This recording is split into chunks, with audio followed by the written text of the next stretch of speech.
Hey, kangaroo.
As soon as, like, I just grabbed a water, and we're gonna get moving. So, this is gonna be a fun stream, because, one, I'm doing history, and two, because it involves the making of bees. So, I'm gonna be talking at the same time while we're making bees. We're gonna be talking Eve history. This is a internet lesson via, it's the same time as Rose making some goddamn bees. Yeah, bees.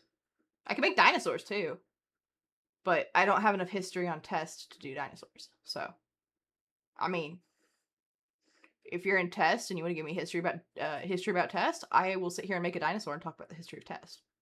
But, yeah. So I'm making bees right now. They're really squishy. They're a good time. He'll probably be going up on Mr. Bagger's shop here at some point in the future. Do I know when? No. But some point. Camera's also angled like this because the orange kitten... Where the fuck did he go? Okay, well... The cats like to play with the yarn. The orange one, the little orange one, sometimes will come and hang out with me whilst we do the making of things. So, but yes, we're making bees. While talking Eve history, because it's appropriate that we're talking history with bees, because goons have been around since 2006. We're not going to talk too much about goon history, at least not stuff that's wiki based, because I'm working on it. Yeah, these will be available in Teabagger's shop here sometime soon, whenever I can get some pictures taken. Um, but yeah, so we're gonna talk history of EVE Online. Now, keep in mind this is all public information. This is information that has all been reached via blogs, via dude, there's way too many pieces of things. Um, so we're just kind of go into this. So I do have a timeline on the Imperium, so I'm gonna start there. As far as anything else. Now, keep in mind this is going off of Tagin. This is going off of a WordPress document. This is a resource that is used by the wiki team. So I will be citing my sources. That way you guys are like, Rose, what are you talking about? Here's a link. This is why we're talking about it. Why the fuck is it hot as balls in here? Okay, look, I don't know. I'm hot and I don't like it. Anyway. All right. So it talks about line of player organizations starting with corporation. Now, keep in mind, corporations are the the guild equivalent in EVE Online. Everybody belongs to a corporation. A lot of people stay in NPC corporations they assign to. Other people join or even potentially run corporations or join player-run corporations. Forming a corporation is not difficult. Managing one is usually more complex than your general average MMO guild.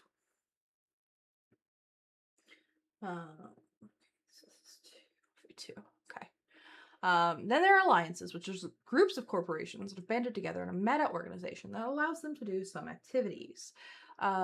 Many people never end up in an alliance, but if you are nullsec, you most likely are in one for a start, because only alliances can hold Sov in nullsec.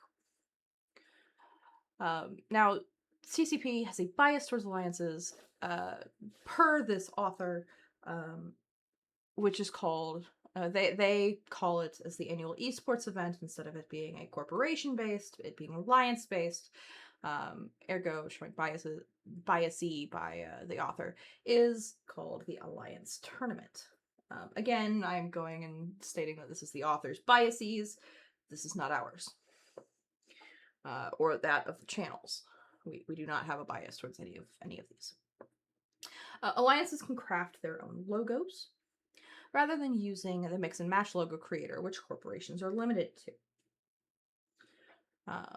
Alliance names come and go, even those that persist tend to carry on despite radical changes in the corporations that make them up. We see this in the recent Panhorde. Panhorde still exists to this day. It still is an active alliance. Now, is it down to 7,000 members? Absolutely.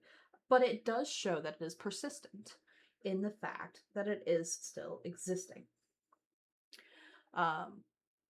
You can find corporations with grand list of past alliance memberships.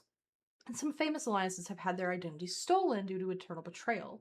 Both Band of Brothers and the original Goonswarm Alliance are still in the game, but held by people who orchestrated their theft. But alliances are names that you see on the sovereignty map that gets generated on a daily basis. And then, of course, there are coalitions. Now, there is no in-game mechanism for coalitions other than access lists and standings. Coalitions, which are formed by alliances grouping together, can be much more transitory, or I'm not going to say transactional, but per this author, they view it as transitory. And there is always some confusion because some alliances, such as Norco, have names that were used in the past for actual coalitions. Coalitions of mutual interest or need or convenience can appear, then disappear rapidly. Alliances change partners, come and go, or drop out of nullsec altogether.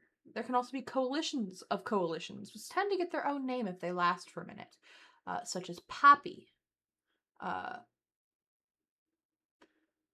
That would have been during what, World War B1? Or not World War B2, World War B1, I believe. Alright, we'll get there. Right now,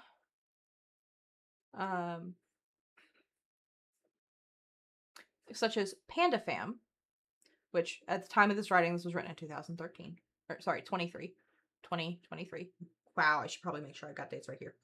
But PandaFam, the grouping of Winterco and PanFam, or Fraternity and Pandemic Horde, would be considered a coalition of coalitions, because Pandemic Horde being a coalition in and of itself, as well as an alliance, and then Winterco being frat, and then Test, and all those guys.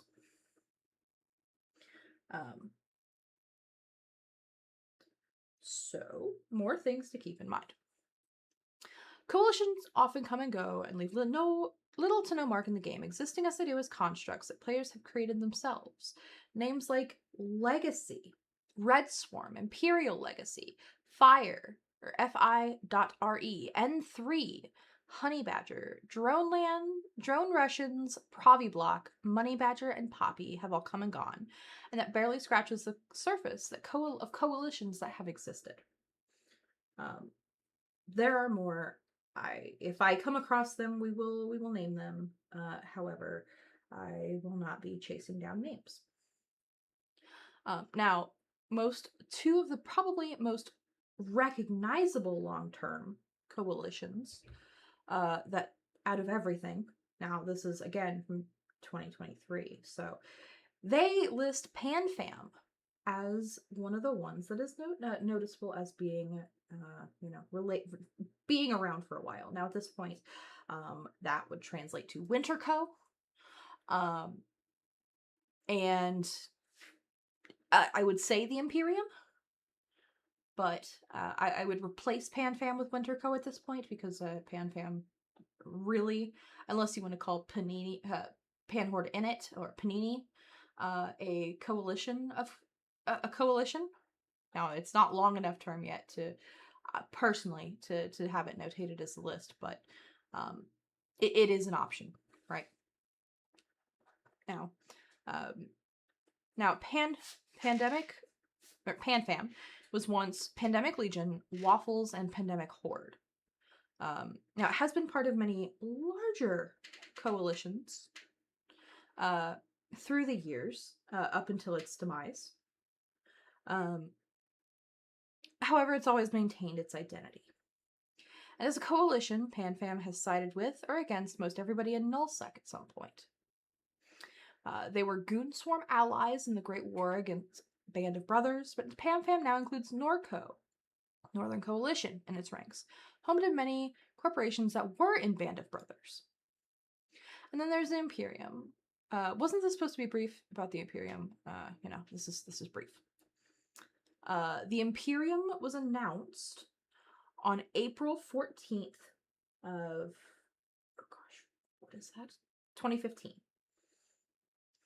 So at this point, we are at the 11th, coming up on the 11th year that the Imperium has been in place under the name the Imperium. This was a rebranding of the old CFC coalition. I will not, if you know, you know. I will say it once, and then we shall not repeat it. As I have to make sure that I get all of my stitches. So 1, 2, 3. Okay. This is a rebranding of the Clusterfuck Coalition, usually abbreviated as the CFC. We shall be referring it to the Imperium from here on out. The word fuck in your name makes people feel awkward about writing about you. In one of these twists, the anti-goon New Eden Press refused to use the CFC name, calling Coalition Decco because it was centered in the Declan region. But once again, the name was changed to the Imperium. They could not stop using the CFC name.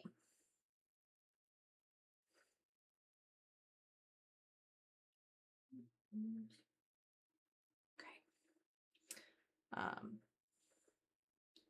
Now, again, I'm starting with this blog because it is public information. I found it by searching on Google, though it is a resource that we have used on the wiki before. This is written by an old goon, so again, I am going off of public information and what information can be talked about. Now, up in Declan, the remnants of Goon Swarm reform being offered some space to be used by the then Tau Ceti Federation Alliance. A coalition, first of convenience, was formed. It was new on the scene. It included the new on the scene Test Alliance Please Ignore, Fatal Ascension, who seem to be, per this author, in constant conflict with Test and a few other alliances. GSF became the dominant partner in the coalition, and the early coalition made it through several attacks and wars, which molded it into a much more serious organization. The writer showed up in this mix in later 2011 between the VFK headshot, an attempt to bring down GSF with an attack on their capital system, and the Winter Nor, which saw White Noise in Raiden and started a series of conflicts that saw the CFC take over all the north of Nullsec, taking Tenal, Tribute, and Vale of the Silent, and carrying down the western side through Fountain and Delph. Alright, sorry. I have to scroll, that's why I have to stop. Let's see, where am I at?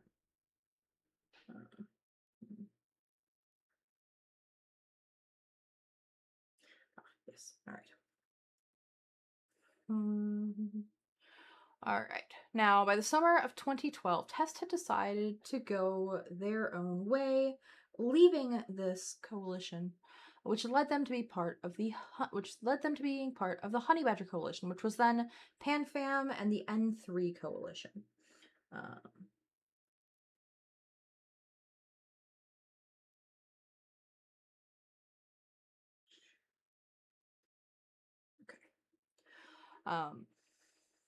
Which there's now that originally went into the Fountain War of 2013.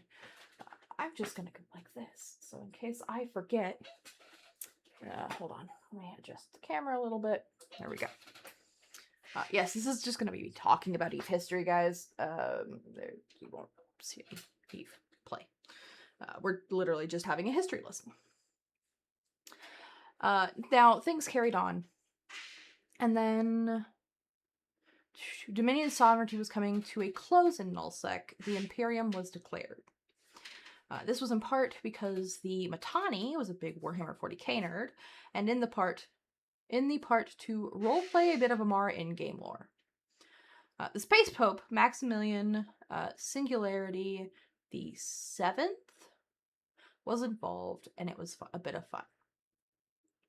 2015 was a great year of changes and small events that would blow up into Nullsec spanning war.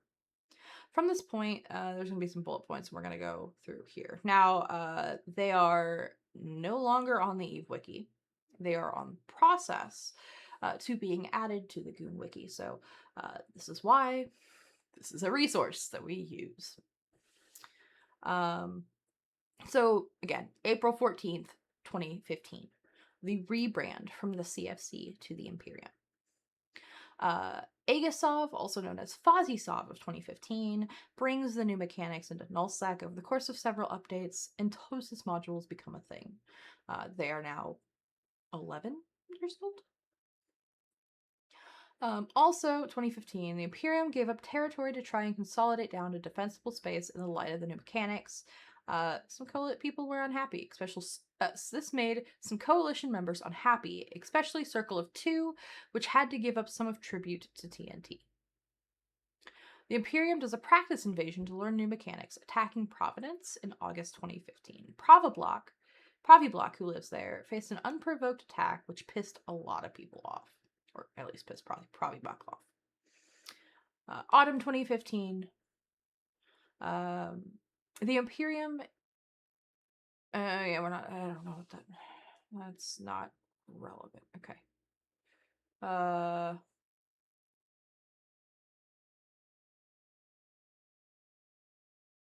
Okay. November 2015, an encounter goes bad and ends up with an Imperium member, Space Monkeys Alliance, leaving with casino money, leading to a vendetta against SMA. Some very specific people with a lot of ISK were pissed. Early 2016, the I Want ISK casino owners hire mercenaries to lock down SMA space in Fade. The Imperium attempts to defend, but SMA both wants the help and doesn't want allies in its space. Lacey, stop bitching! Alright, now, Nosy Gamer refers to this brewing conflict, which is now getting more attention and drawing in more groups, as the Casino War. So this was probably, November 15 to November 2016? Roughly, you get this start of the Casino War. And this is back when gambling was legal, right? In Eve, there used to be casinos. You could say, I'm gonna, do this. There used to be a lot more in-game gambling. And personally, I'm glad they removed them. It is I'm not a fan of that type of gambling. I much prefer the hypernet to the casinos. Now, 2016, of March 2016, everybody with a grudge against goons join in, making the Imperium move its wartime staging to Saranin, a low-sec system in Lone Trek. The Imperium announces they will no longer defend distant regions. Allies in those regions are unhappy and slow to move to consolidate. Now, please tell me this is a YouTube video? No. Okay. I was about to be super excited, but it's not. All right. So during a pitched battle to defend CO2 Sov and MTAC OEE8, that's Game of Body Parts. There you go. CO2 betrays the Imperium, defects to the attackers, and joins the war against the Imperium in return for CO2 holdings being spared from the war. At least from the attacker side. April 2016's SMA leaves the Imperium. Fidelis Constans leaves the Imperium. And then we get to May.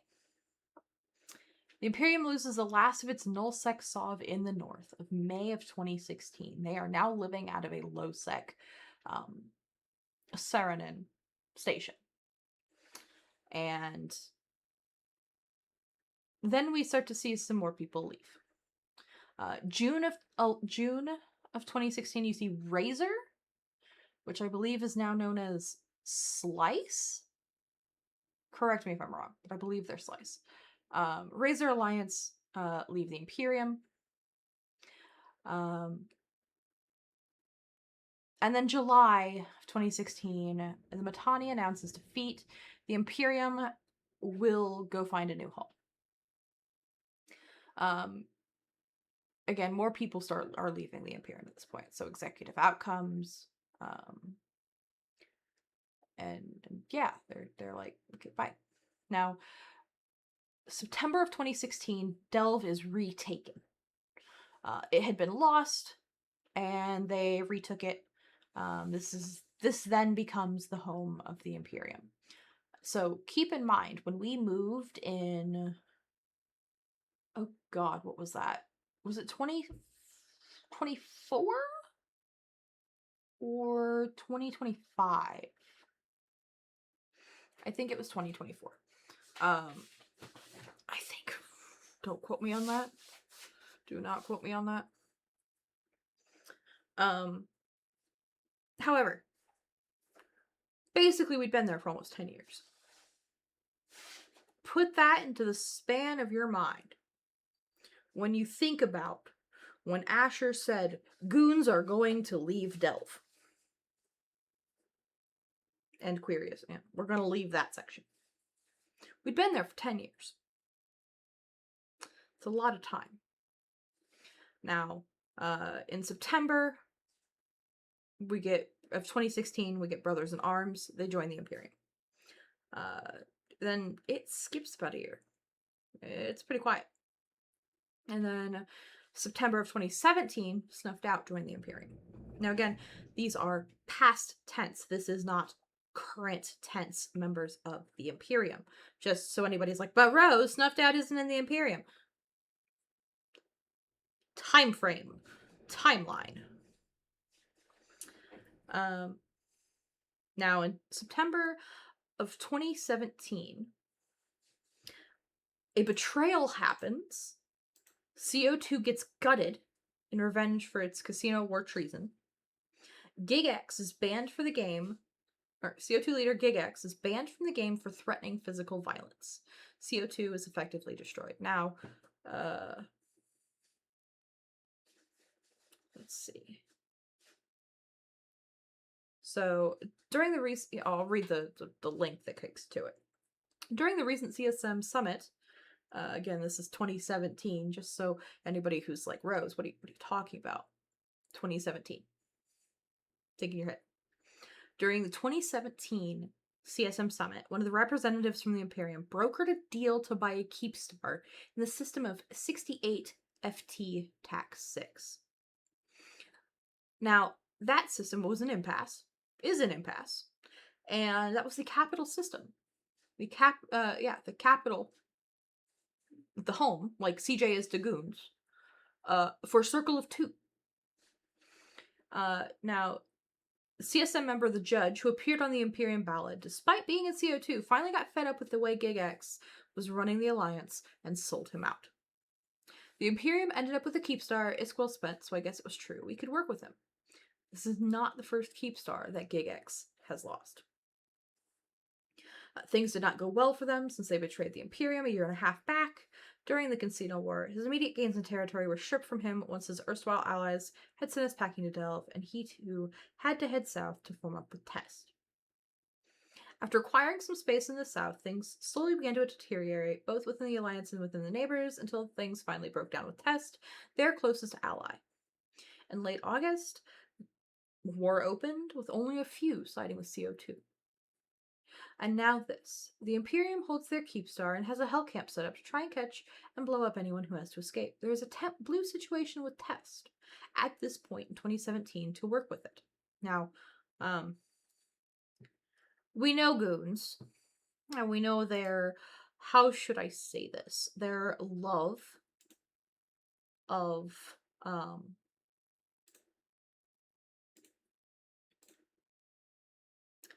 of memes, right? Shall we say? And I believe this sums up the situation perfectly. Now, it's not quite as impressive one as when we did, when we went against Panhorde, right? It's not quite as impressive. It does exist, right?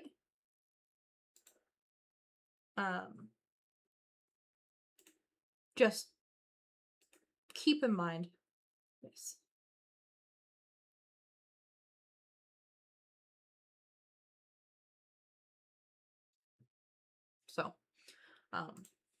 So as we see, Goons have a love of the LOL in things. Is this it? No, it's not it. Okay, we'll just go back. Okay. Now, Test then took over all of the CO2 Fortizars.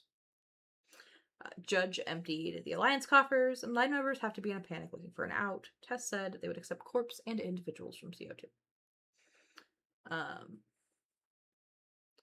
There is a whole bunch of videos and stuff like that. So let's. This is the comms. Let's see if this works. All right, we're gonna listen to this. Apparently, it seems that the judge transferred the Keepstar and a lot of Citadel to another corporation, and they locked out everyone, killed with one defense all the person outside the Keepstar. Well, a lot of stuff. And all the holding court and all bulk hangars are empty. About the finger, so. Good morning, X. Sorry for waking you up. When is the next CSA meeting? I think I'm gonna take a ticket. Well, they just had one. It'll be a while. I think he's gonna face me, but.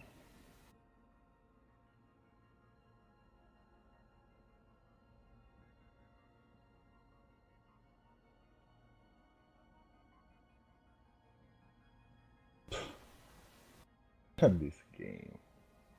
I can't bother. Oh well.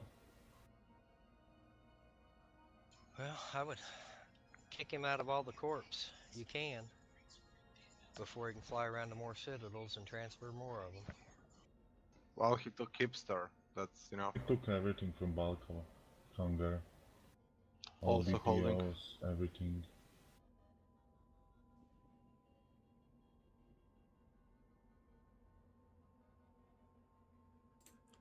So again, this is audio He when this is transferred happening. For arrest, the DDI 40 to tits. There is an image. And Zedashan. The GPT-4. They get your Revenant and all your supers gig? Did he get your Revenant and your Titans? 1000. Is the judge defecting to test? Well, yeah, we can see he transferred it. It says who transferred it right in the mail.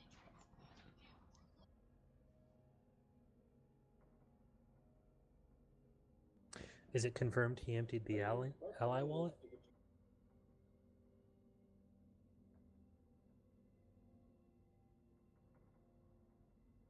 I don't know if he has access to that. Okay, but Balka for sure, right? Yep.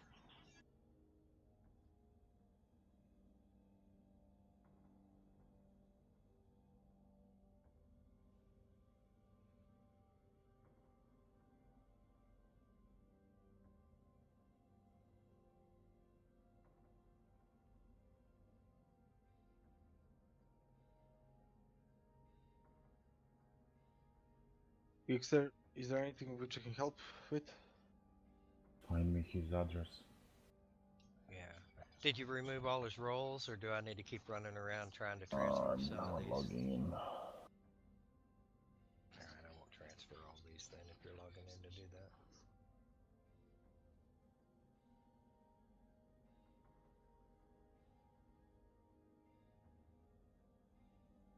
So I just ran home from the gym. What exactly happened? Judge turned on us? Yes. Ah.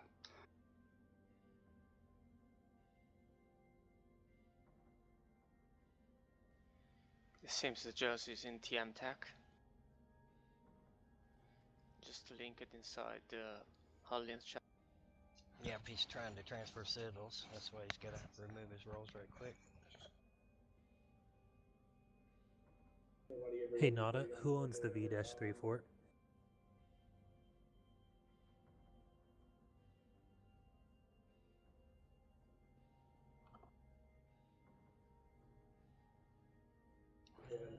Not holding. So this is the full comms. If you really want to listen to the whole thing, this is the link. Eventually I will get it added to the wiki. But that is its own, like, it's gonna be a while. And there's the part 2 as well. But there is mention of IRL threats. Now, oh, that video's private. Damn it. Okay, you can't hear the second part, unfortunately. It is marked as private. We cannot hear it. However, that video is enough. but in the video, in the first one, there's discussion around bubbles that are probably exploits. He, the judge, found a loophole to make it without issues. Apparently, the event will cause there to be no longer any freaking content in the game. I'm reading off the Reddit post where I got that link. There is use of gamer language. Somebody says, I'm going to the next CSM meeting. The guy who did this was yeah, really, because it turns into real life threats. Oh, hey, Tim. Hey, Timber. Don't go. We want snacks? Don't go. Hello, would you like to make your presence known to the world? Or just to me? Yes. Okay, can you come up, please? Oh, hello. Hello. Good girl. Hey, I didn't get my hug. Here, I'll give you a marshmallow if you come up. Will work for marshmallow. Take it. She's never had a marshmallow before. Oh, gone. It's mine. Oh, gone. Oh, gone. Oh, gone. Thank you, Timber. Have a good day at work. Now, okay. So, where was I? So, there is some IRL threats in this. There are paranoid CO2 members believing that they are revoking their TeamSpeak even. It's bad. It's bad.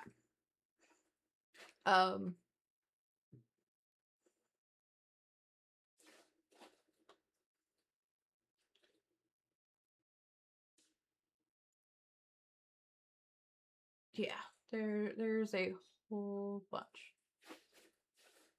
So,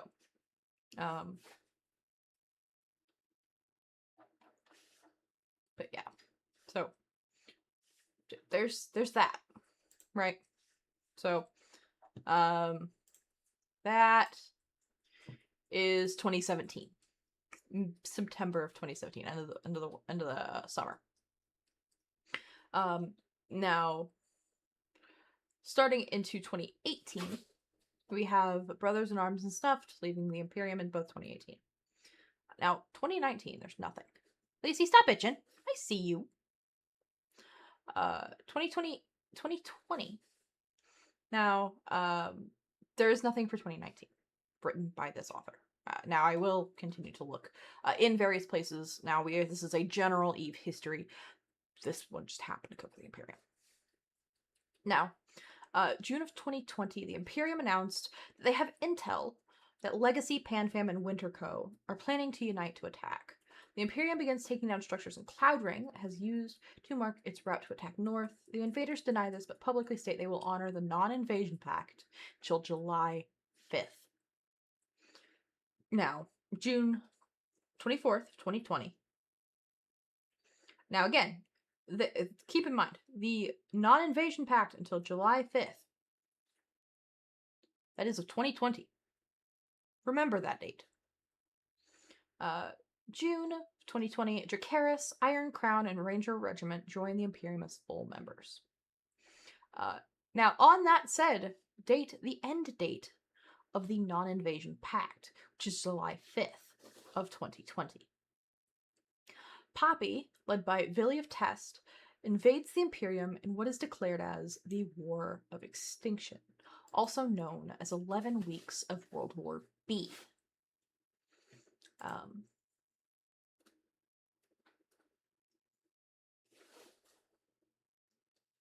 Now, August 3rd of 2020. Now, again, this is about a month later. French Connection joins the Imperium as a trial member, largely due to being treated as an Imperium member by Pappy, who, again, that is Legacy, PanFam, and Winterco. French Connection traces its roots back to the Tau Ceti Federation Alliance, who helped GSF after the betrayal of Khartoum. And then they later become a full member that year. Now, little bit about the War of Extinction. Oh, is this it? There we go. 11 weeks of World War B. All right. So, with an interview from Polygon about the war, it says EVE Online player gets fired, starts a war to exterminate his old boss. The Botani calls for reinforcements months after under siege by former employee. So, this is taking us back before this war, before World War B. That's 2020, right? Before that. 2014. An EVE Online player by the name of Villy was a fleet commander in the Imperium for one of the most powerful groups in the game. After helping lead thousands of other players on successful campaigns around the galaxy, he informed his in-game boss that he needed to step away for a real-world military deployment. When he returned a few months later, he had learned he had been effectively laid off. Now again, this is off of Polygon. I don't know which side this is, and I don't know how biased this is. Biased towards one side or the other. So keep that in mind. Now, there will be quotes. So, when I came back, Philly told Polygon during an interview last week, they were like, no, we really don't need you anymore. So I said, all right, if you're going to ignore the contributions I made over those 4 or 5 years, I'll go do something else, somewhere else, and I'll enjoy tearing you down if that's the game you want to play. 5 years later, Philly is a fleet commander once more. So 2019, right, because it was 2014. 5 years later, 2019. This time he's in charge of one of the most massive fleets in gaming history. Tens of thousands of player-owned accounts have rallied to his flag, the target of virtual conquest, none other than his former employer, Matani. Multiple sources inside and outside the conflict tell Polygon the pieces are in place for an epic confrontation, one that could spell the end of Goonswarm, one of the most powerful factions in EVE Online. Then it talks about what is EVE Online. Okay, here we go. New Eden, as the galaxy of EVE Online is known, has enjoyed a relative peace, prosperity since 2016. It's Casino War type, right? That's when World War B, also referred to as the Casino War, came to a close. That conflict was fueled by artificially by external gambling websites, which funneled massive amounts of in-game currency into a galaxy-spanning war. Once those websites and many of the players who owned them were banished from the game, things more or less calmed down. As Matterall, the host of Talking in Stations podcast, at the time of this, which is 2020, puts it, the world of EVE fell into an uneasy peace. The Imperium, led by the Matani, and 2 other powerful coalitions, Test Alliance Please Ignore and Pandemic Horde, sidelined their battle fleets and began to acquire wealth. It's called empire building. This means you build roads, you build industry, you accumulate resources, and then you build war machines. But the time for building powerful new starships has come to a close. In late June of 2020, Villy, a now leader in Test Alliance, at this point, again, I cannot confirm or deny how the current standings of things, so do not ask me to. He gave notice to the Matani that their non-invasion pact had come to an end. On July 5th, he attacked, and he brought Pandemic Horde, as well as Fraternity and Test, along for the ride. He's essentially Darth Vader looking at the Emperor. Villy turned on him in order to, in his mind, save the game. The conflict had been raging for more than 2 months, and that is now known as World War B2. On one side is the Imperium, with some 29,000 player accounts in all. Now, that is, again, as of August 15th of 2020. I don't have an accurate count on how accurate that is. On the other side, there's Test, Pandemic Horde, and Fraternity in a new coalition of coalitions named Pappy, whatever. Now they have a reported 1,000 super capital starships and 52,000 owned player accounts involved in the fight. Now, I did not have that picture. Good, I needed that for the wiki. See, this is part of the wiki brain, right? We're picking up things that I need. Villy tells Polygon that Pappy's goal is nothing less than the complete destruction of the Imperium and the potent group known as Goon Swarm that sits at its core. When we started this war, we knew we were fighting this to the end. For us, this is a war of extermination. This is a war to the death. We are aiming for the removal of the Mittani and the Imperium from EVE Online. We are here to purge them. That is a direct quote. Of course, Villy knows he won't be able to remove the Mittani from the game unless Mittani literally leads his count. But Villy says he's committed to permanently damaging Mittani and his faction, probably enough to cause its members to splinter and break apart into smaller groups.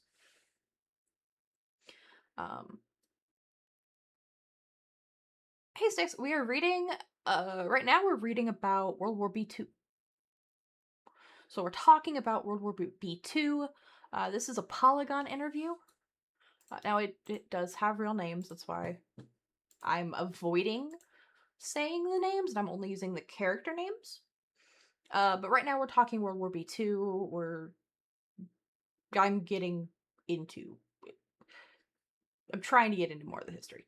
I'm gonna see if I can find anything earlier, but that's incredibly hard. That is a public source from the Bob War, so we'll see if I can find anything.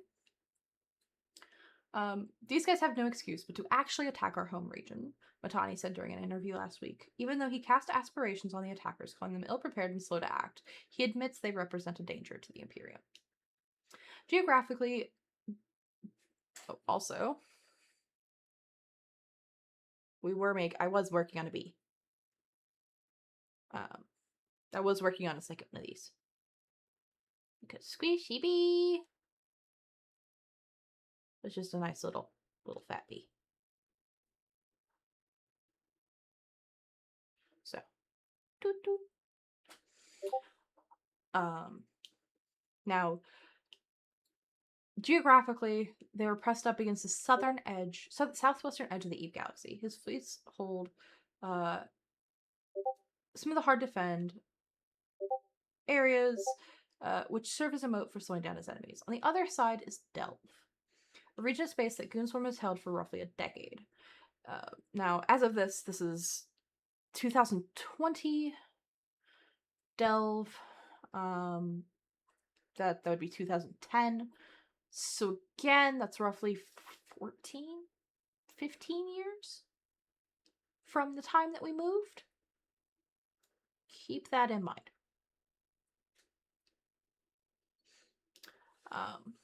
There are only a few narrow choke points available to enter the sector, and Poppy was tightening its grip on all of them. With the powerful enemy at the gates, Mittani made the decision to call for reinforcements. On September 8th of 2020, this is the calling of the Goon. This is the horn of Goondor that went out. The horn of Goondor. An email went out to every player that has ever been part of the Goonswarm since its inception in 2006. You knew this day would come. You knew that you would be called. Only as a last resort, only when it matters most. When the fate of our tribe and the galaxy itself hangs in the balance. The horn of Goondor, only to be sounded in our darkest hour. When the enemy is at the gates of the Fortress Delve, it is time to win or die. There has never been a bigger defensive war in the history of EVE Online, and we are going to win this thing, or lose every last Titan we own in the process. Hundreds of players were answering the call, reactivating their accounts, and streaming in to bolster the lines. The plan is to hold firm and force his enemies to commit their forces. The way he describes it, Pappy may as well have been sailing into a trap.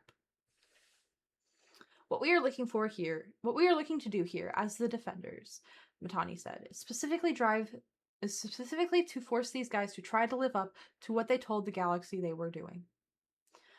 The Goonswarm has been attacked before and lived to tell the tale, and Mittani was confident that they could do it again.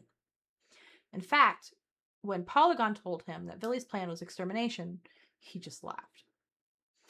And then there's the thing about joining the Imperium. So now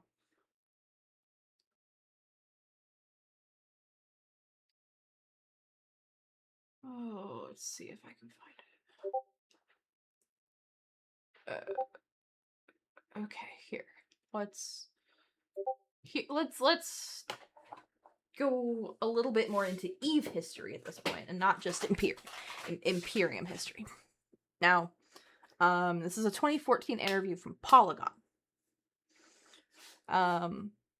Polygon they met with the developers of EVE Online during the E3 Expo in Los Angeles. It was tucked away in a room upstairs far from the main show floor. The room is dark, an attempt to mimic the sensation of being in space. They play the sound that you hear when you're sitting in your ship in EVE Online. There's calmness and patience. He has a thick Peterson has a thick Icelandic accent that makes his words sound like they're underlined. If he told you he was disappointed in you, you'd believe it. He had just come from a meeting with Hollywood executives. They were having talks about turning the stories from EVE Online into a television series. About these stories, he tells him what he's heard. I tell him the stories of spying, of huge battles, of intrigue and espionage. I tell him I know that EVE Online has these stories, but as someone who's just flown around in one of its little spaceships myself, I have no idea where they're coming from. EVE Online is, in gaming terms, a sandbox game. Like a sandbox found in a playground, the game has found and provided tools to the players with an environment to make and do whatever they want. There is no story to follow and unravel. There's missions, but that's its own thing. The game doesn't give players a good guy to help or a bad guy to defeat. Everyone plays on the same server, except Serenity, but that's Serenity. Within the server, there are solar systems and regions, each with different minerals that players can mine and craft items. These items and resources can be bought and sold using ISK. ISK is an unusual video game currency. For one, it's not stagnant. It fluctuates like real-world currencies do. It also has a real-world value, which many EVE players take advantage of. ISK can't be converted into real-world money. RMT is against TOS and EULA, or one or the other. However, it can be used to buy an item called Plex. Plex can do two things. It can be converted into a sizable chunk of ISK, or it can be used to buy game time or other items. The cost of a monthly subscription at the time was $15, so as the price of Plex fluctuates on the in-game market, so does the real-world value of ISK. This means if someone makes enough ISK in the game, they can use ISK to buy Plex, and use that Plex to play for their monthly EVE subscription. That's the easy side of it. We all know this. I'd hope so. I mean, if you're new, hey, that's a good thing. When you're floating in space in EVE, you'll see clouds of dust in the distance. You might see some space rocks, and there are tables and charts. These charts tell you what's within your vicinity, whether those things are stargates that will transport you to other solar systems, other players, or other moons. Or moons that you can mine from. Am I meant to find this fun and exciting? The short answer is not quite. The long answer starts in the mid-1990s.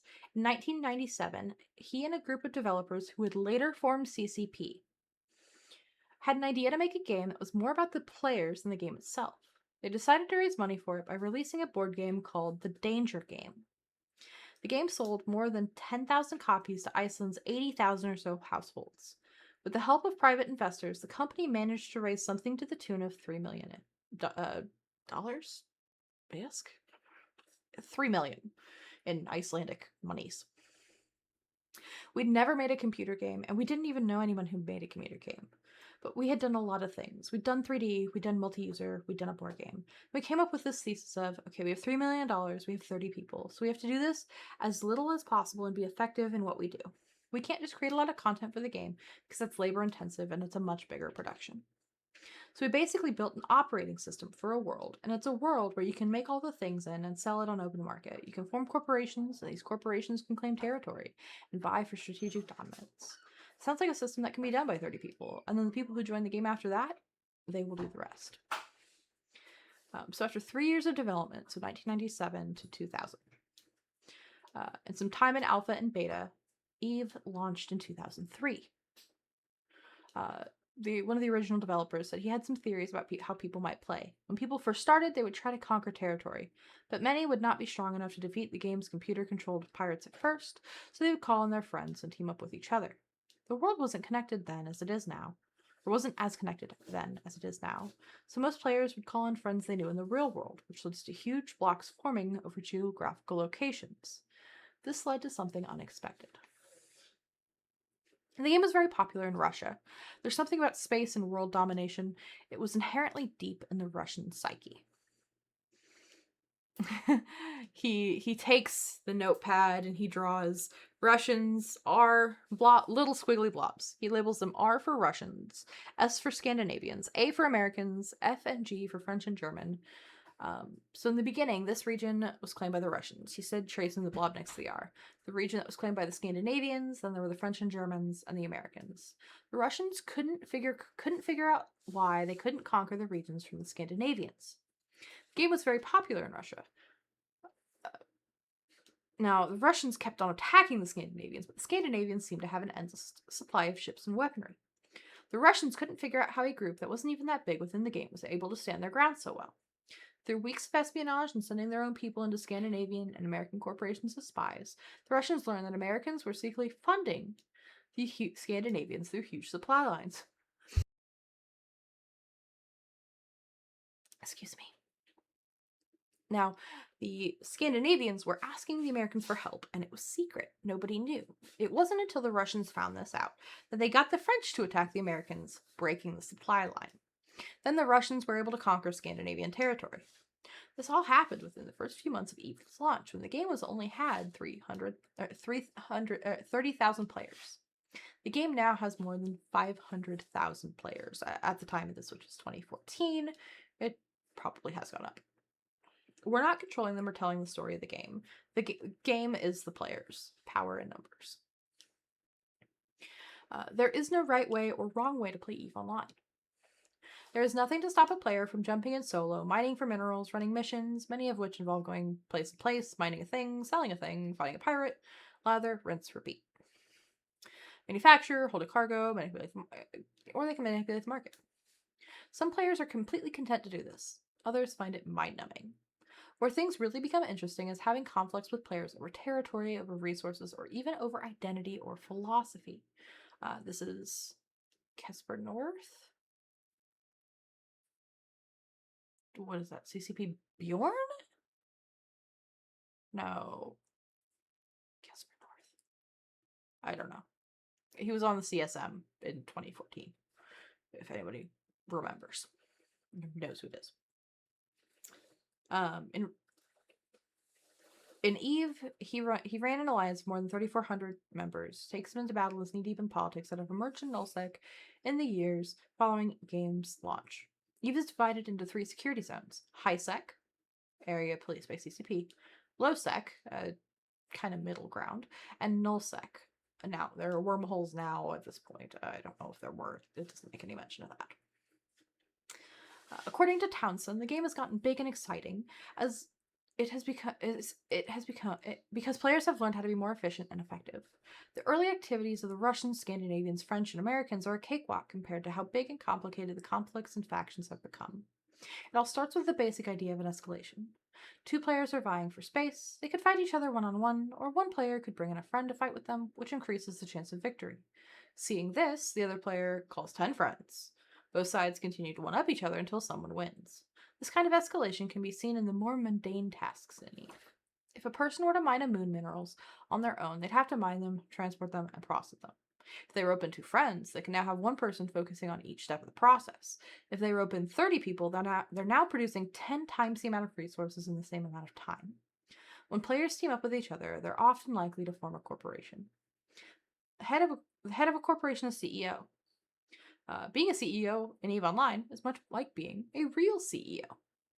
You have to deal with the human resources issue. You have to deal with security issues, provide leadership to people within your alliance, giving them the strategy for what you'd like to achieve and telling the narrative and how you'd like to go about it. You also have to ensure your alliance is profitable because in EVE, in order to expand, wage war, conflict, etc., you need to be able to fund it financially in the first place. And there are no limits to the level of escalation because players determine their own goals and can determine the scale of escalation. Some corporations just might want to mine, so they can manufacture weapons and go pick fights. Others might want to own territory, and a lot of it at that.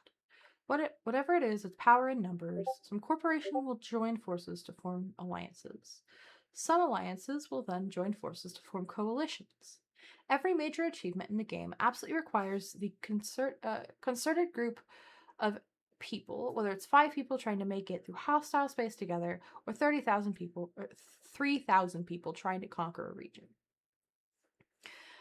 You're forced to work together to achieve goals, and that fosters a strong sense of teamwork and community. You're able to take pride in your accomplishments, and your accomplishments are very tangible and have a lasting impact on the game itself. You can point to an area of space and say, hey, I conquered this space with my alliance, or I destroyed this massive Titanic ship here, and that gives you history, friendship, that you will bond over. Now, then we get into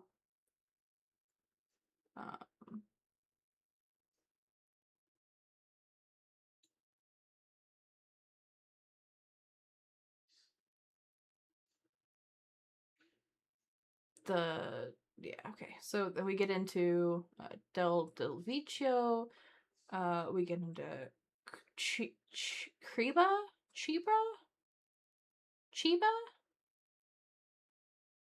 He's the third party entity for like Titans. Big toys, right? Broker. He's that guy. Hey Lego! Yeah, way to be. Buzz.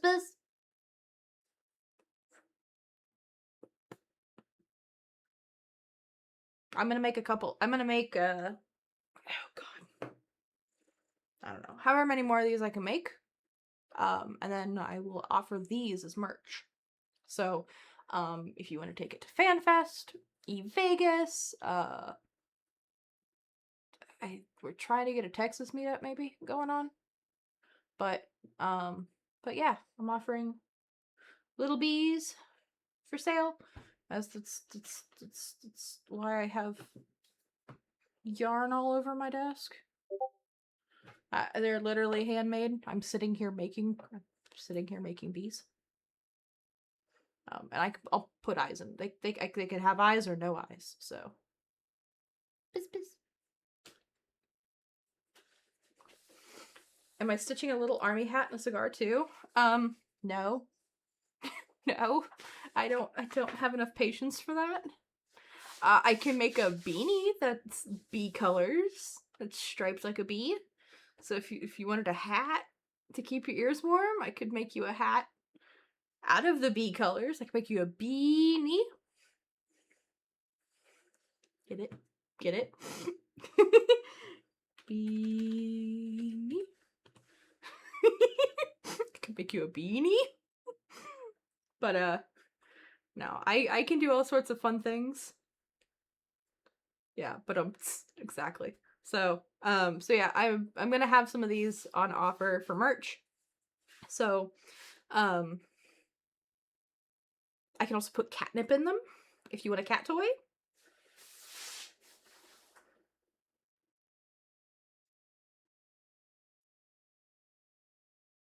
That one, he likes trying to help. That one just likes sleeping and being a grumpy boy. That one likes to try to help Mama make the bees.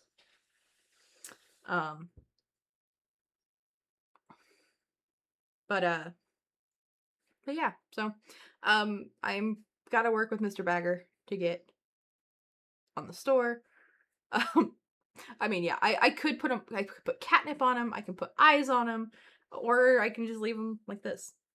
If you just want a plain bee to go walk around and take pictures with a bee, you know, it's squishy.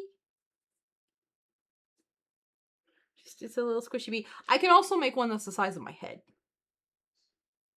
but the shipping on that be a little crazy. So this one is smaller than my fist. It's about palm size, like Pokeball size. I bee you. No. But yeah, so I could make one about, you know, I could make a much bigger one if asked for. The other part of the making them that big is I can do this in about an hour. If I make it any bigger, at that point, I have to take into account my hands, my joints, like I hurt. So right now we're only doing small bees. I want to do big bees, but I want to see how these do first.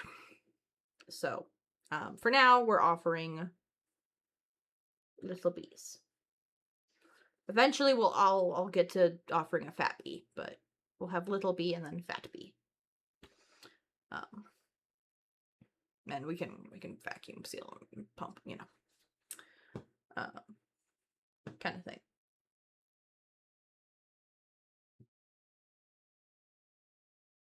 So made them goon bees. You wouldn't be able to keep up production. Well, that's what these are. They're goon colors. They're the goon bees. I'm gonna put the little face on them, the eyes. Okay, so the problem is, Lego, I can make cat ears for them. I can put little cat ears on them. But the problem is I have to be able to have a pattern for it.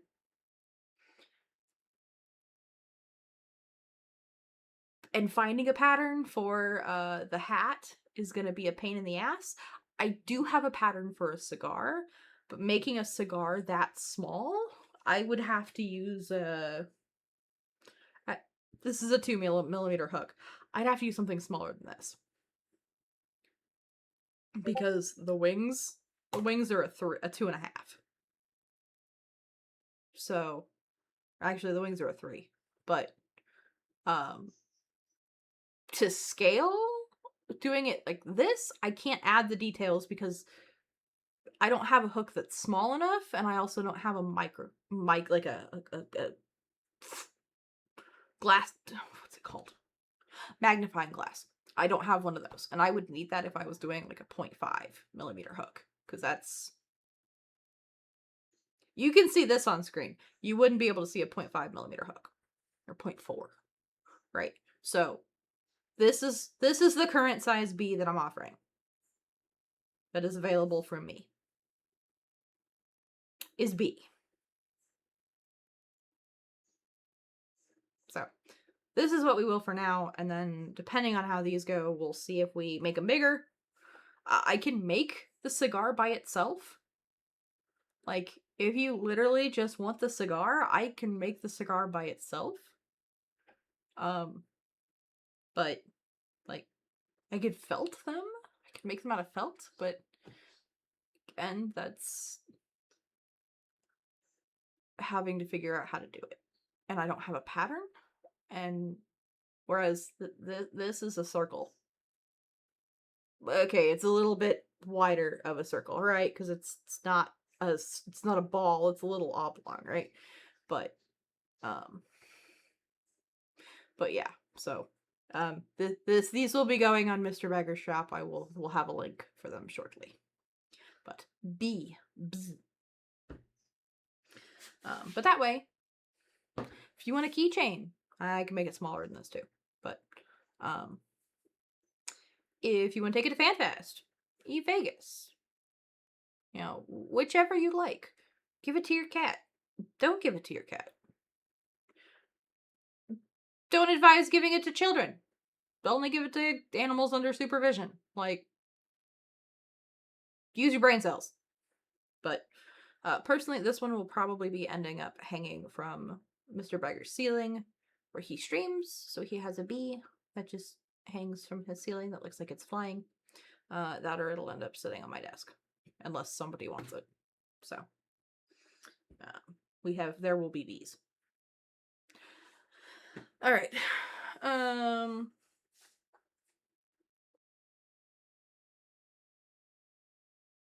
see what else we got.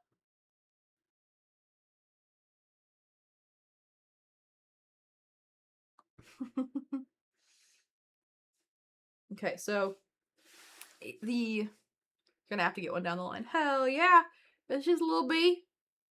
I can put eyes on it. I just, with the weather, ordering things from Amazon, it'll take 4 days to get here. I can get a pack of the eyes that I need for actually ridiculously cheap. So, like, yeah, it's a little bee. I sewed on the wings, and all of this is just handmade. I got bored and sat down, and we went to the store, and I said, hey, Bagger was like, hey, can you make bees? I'm like, yeah, could make bees. So we made bees. That's what the attempt is going on here. But at this point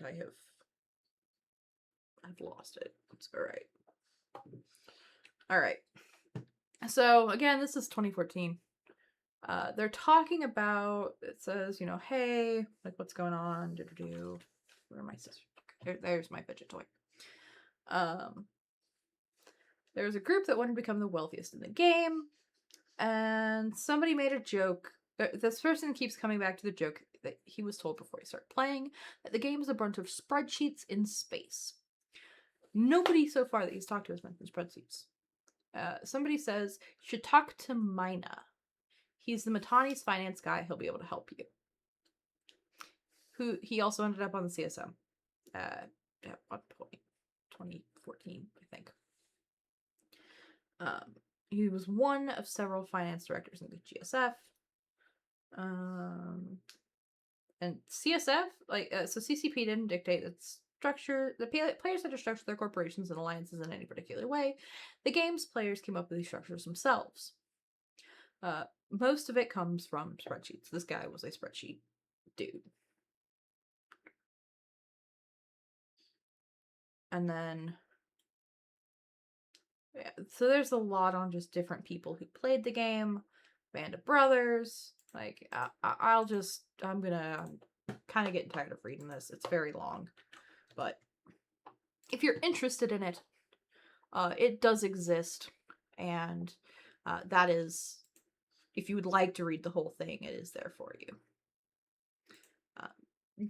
But this is just what we have. Or what is available right now, right?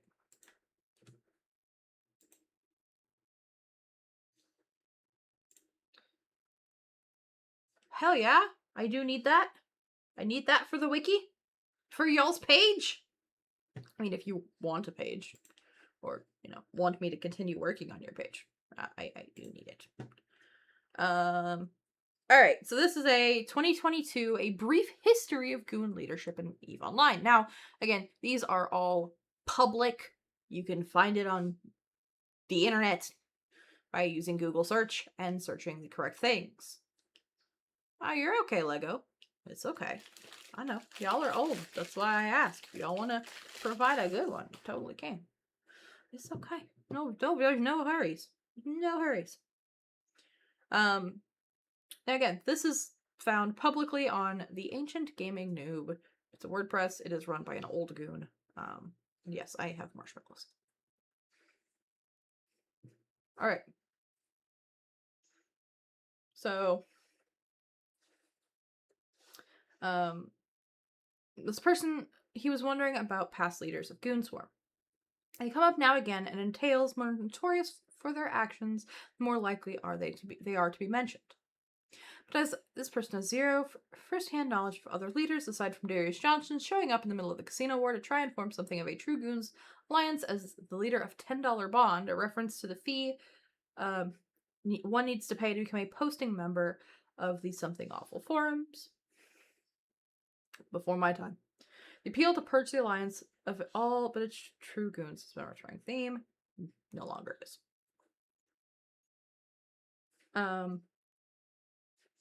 Alright.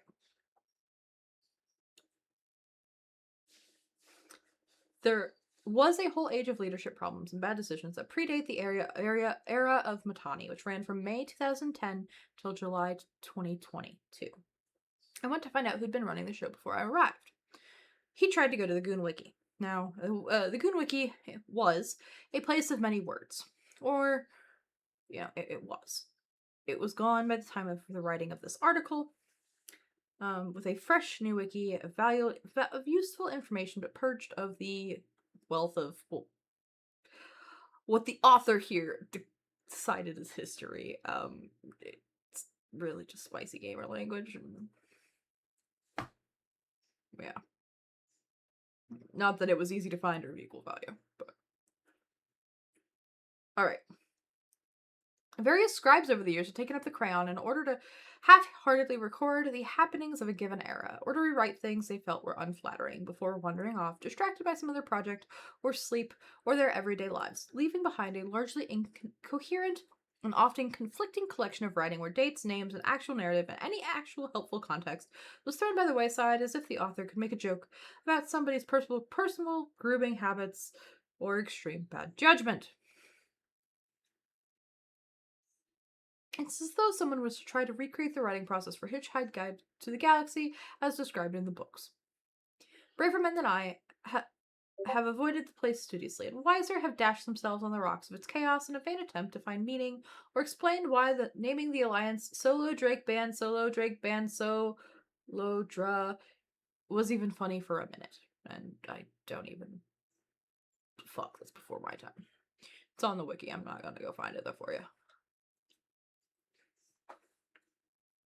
And the further back in time you went, the more unlikely the tale seemed, if only due to coherence issue.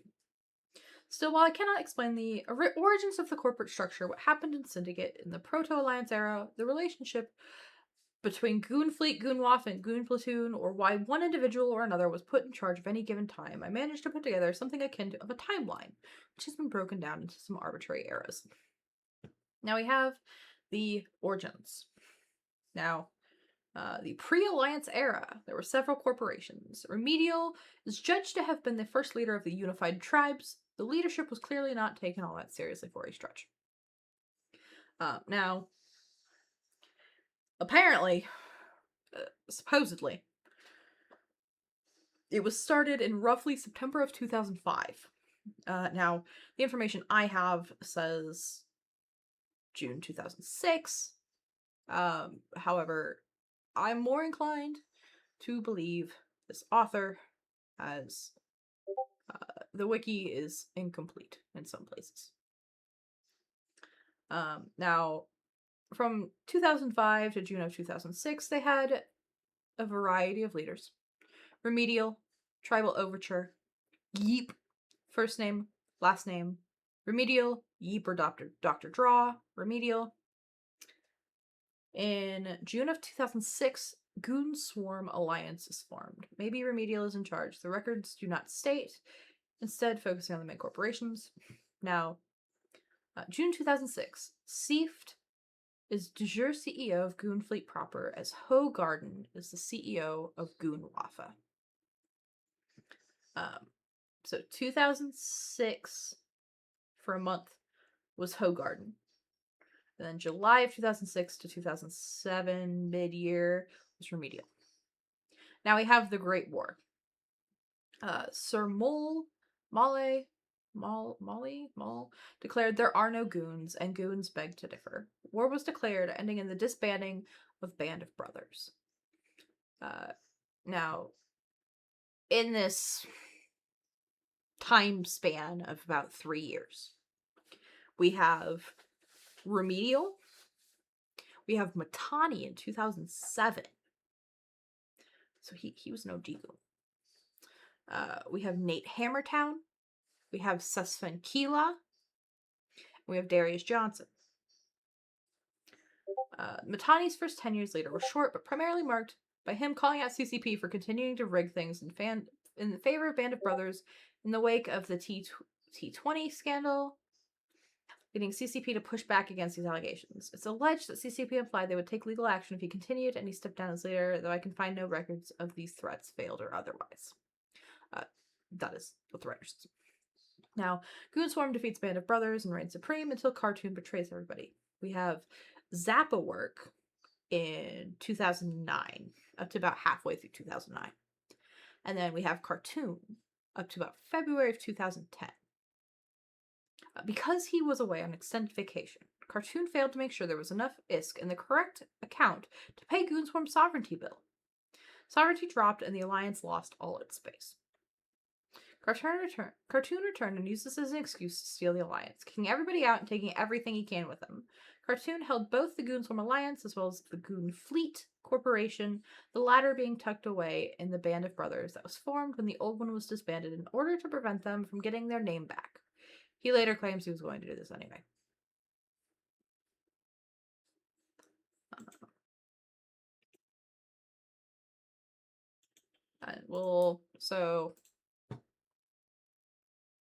To the 2010 EVE Online news page. This is old. This is old school, guys. The now former leader of Goonswarm, Cartoon, has sent a final message to his ex-alliance in which he claims that his actions dissolving the organization was euthanasia. The message, which cannot be reprinted here in full due to Concord regulations on the publication of his obscenities, revealed that Cartoon had been considering sabotaging Goonswarm for a month before his final action. At the time, he had placed agents close to Goonswarm caches of war material and taken a stock of logistic ships worth, he says, tens of billions, from the outpost NOL Tech M9 to low security space. Cartoon had prepared a draft announcement in which he explained his motives, the belief Goonswarm had lost something through the membership expansion it undertook in order to become a space-holding power, losing the interest of the old guard members of Goonswarm and taking in members he claimed were only in the Alliance for easy ISK, protection, and combat that we mostly pay for. In this original plan, Cartoon would go on to reset all of Goonswarm's standings and eject all corporations from the Alliance. Additionally, he would have set Goonfleet into self-destruction mode, leaving himself at the helm with taxes set at that 100% and major rules stripped away from all the members. Limited sums of ISK in the corporate wallet would slowly run too low to pay for sovereignty, and jump bridges would exhaust their fuel. Goonfleet members would basically have no choice but to leave and lose the corporation name forever. Cartoon's original plan, he said, was cut off by the news that IT, against all authorities, and systematic chaos were planning to invade. He said he relished the thought of the hardship these longtime enemies would endure, launching timed attacks against Goonswarm's towers and claim units, so decided to wait before bringing down his own alliance. As previously reported, he went away on vacation and found the sovereignty portion of his plan had already taken place through coincidence, he claims, with little dispute from his former alliance mates, of himself and two directors being simultaneously absent.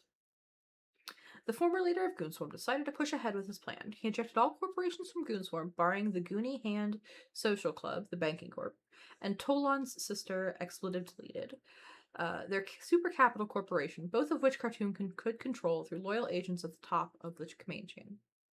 He then moved Goonfleet into an alliance he had previously created named Band of Brothers, with a period at the end.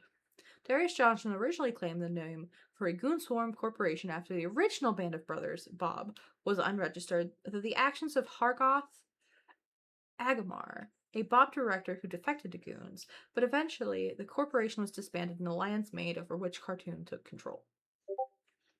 Funds were placed in the Executor Corp wallet that were sufficient to keep bills paid for several years, with Cartoon still at the helm of the corporation. Its members can do nothing to eject themselves, so will remain trapped there, barring some drastic change in Concord legislation or a change of heart on Cartoon's part. Early rumors that Cartoon destroyed Goonfleet, Dreadnought Cash for insurance, however, are something he amusingly denies. I've been told that the Dread self-destructed were from a Goonswarm producer, and it was funny as hell. The cache I hold was not touched. All asset and ISK is in my possession. Yes, I was the only one with access to the majority of them in the first place. In the meantime, his predecessor, Darius Johnson, has taken up the leadership of those former Goonswarm members who want to reunite as an alliance. Keep in mind this is like 2010. The alliance Solo Dra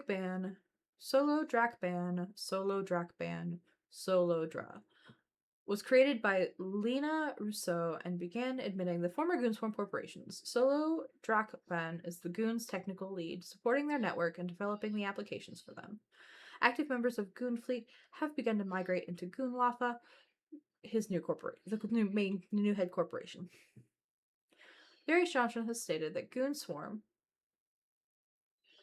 will no longer be seeking to function as a space-holding alliance, but will be pursuing goals of mischief and destruction from their new home base and syndicate. There is joy in killing. There is not joy in building.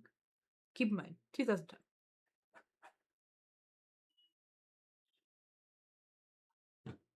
Alright.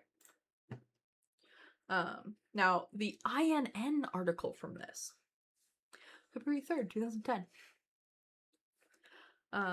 The saga of Goonswarm could only end in two ways. The first was in the way that 90% of alliances die. A tale so humdrum that it draws preemptive yawns as soon as someone begins launching into it. Yet another tale of failure, cascade, woes.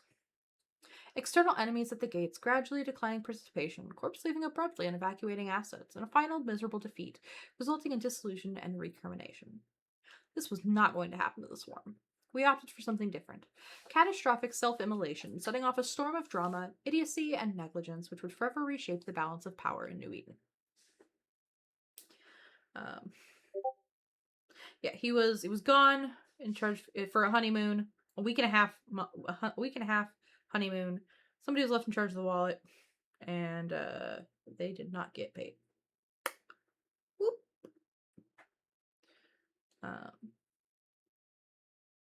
So Goonfleet is held hostage by a rogue CEO, and Goonswarm is gone for temporarily. This is at the end. Goals. Oh, hi, Omega.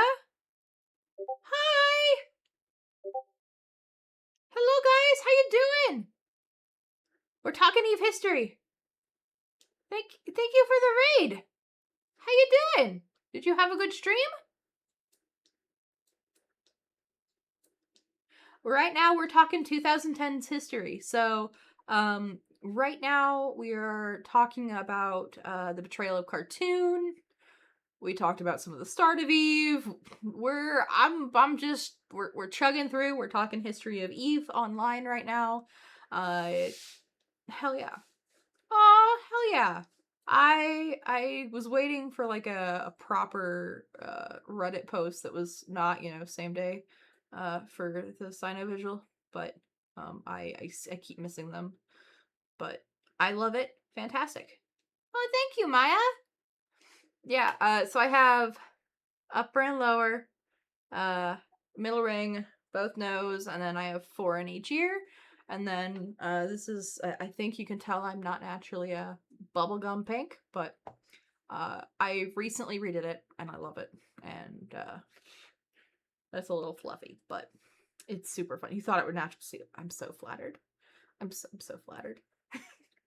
And then, of course, this is probably the more exciting thing that you guys will be excited about, is the fact there's a cat. There's 2. That's one. He's the baby. But we have sleepy children with us. And then, of course, we have Baby Doge. Baby Doge! Oh, hell yeah. Get you some food. I hope you had a good stream. Go and... Yeah! Heck yeah! Go get some food. Get some good food. Take care. Have a good time, Omega. Thank you for dropping the kids off. I will try to teach them. And hopefully we get them to learn a little bit. You're totally... Go look around. So, what I'm currently working on. What we're doing. Hi, I'm Rose. I'm the crazy pink-haired lady who is done some tournaments, so you may know me from the Charity Cup. I also helped out on AT21 this past year. I also we'll see about the Anchor Games. I'll be coy about it, but where's the Lunchables? I have marshmallows. Does that count? I'll go get the marshmallow gun. Is that appropriate? Damn it, I didn't be able to... Oops. I meant to stop on the ad break. But yeah, we're making bees. I'm making bees. I can make dinosaurs too, upon request. But, you see a little bumblebee? And we're talking EVE Online history. Your Street Cornerbacker. That's fine. I do like Street Cornerbacky though. Hi, Street Guy Becky! How you doing? Doing okay? No bees. I can make a dinosaur. Where are my pandas? I have black and white. I can make a panda. Upon request. It would... Probably take me longer than a bee, though. But yeah, so I'm a relatively crafty person. I've helped out with a number of tournaments in EVE Online, and I am probably best known for doing history interviews on INN. I also manage the Goonswarm Wiki, so I am the head of the Goonswarm Wiki. I am in charge of making it functionable. Don't you be itching. I'll give you a snack if you don't itch, puppy. But yeah, so I will work on those pandas, Becky. That will be next time. That will be next. Right now it's bee. You have a choice of bees or marshmallows. And currently you're running out of marshmallows for that option. You want a marshmallow? Okay, come here, baby. Puppies. Hi, Mally. Good girl. You like marshmallows? Yeah. Come on. You want to say hello? Doggo?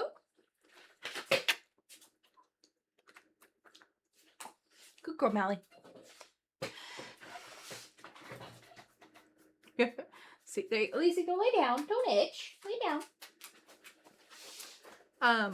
But I will work on the pandas. It is on my list. Brother's roommate. Okay.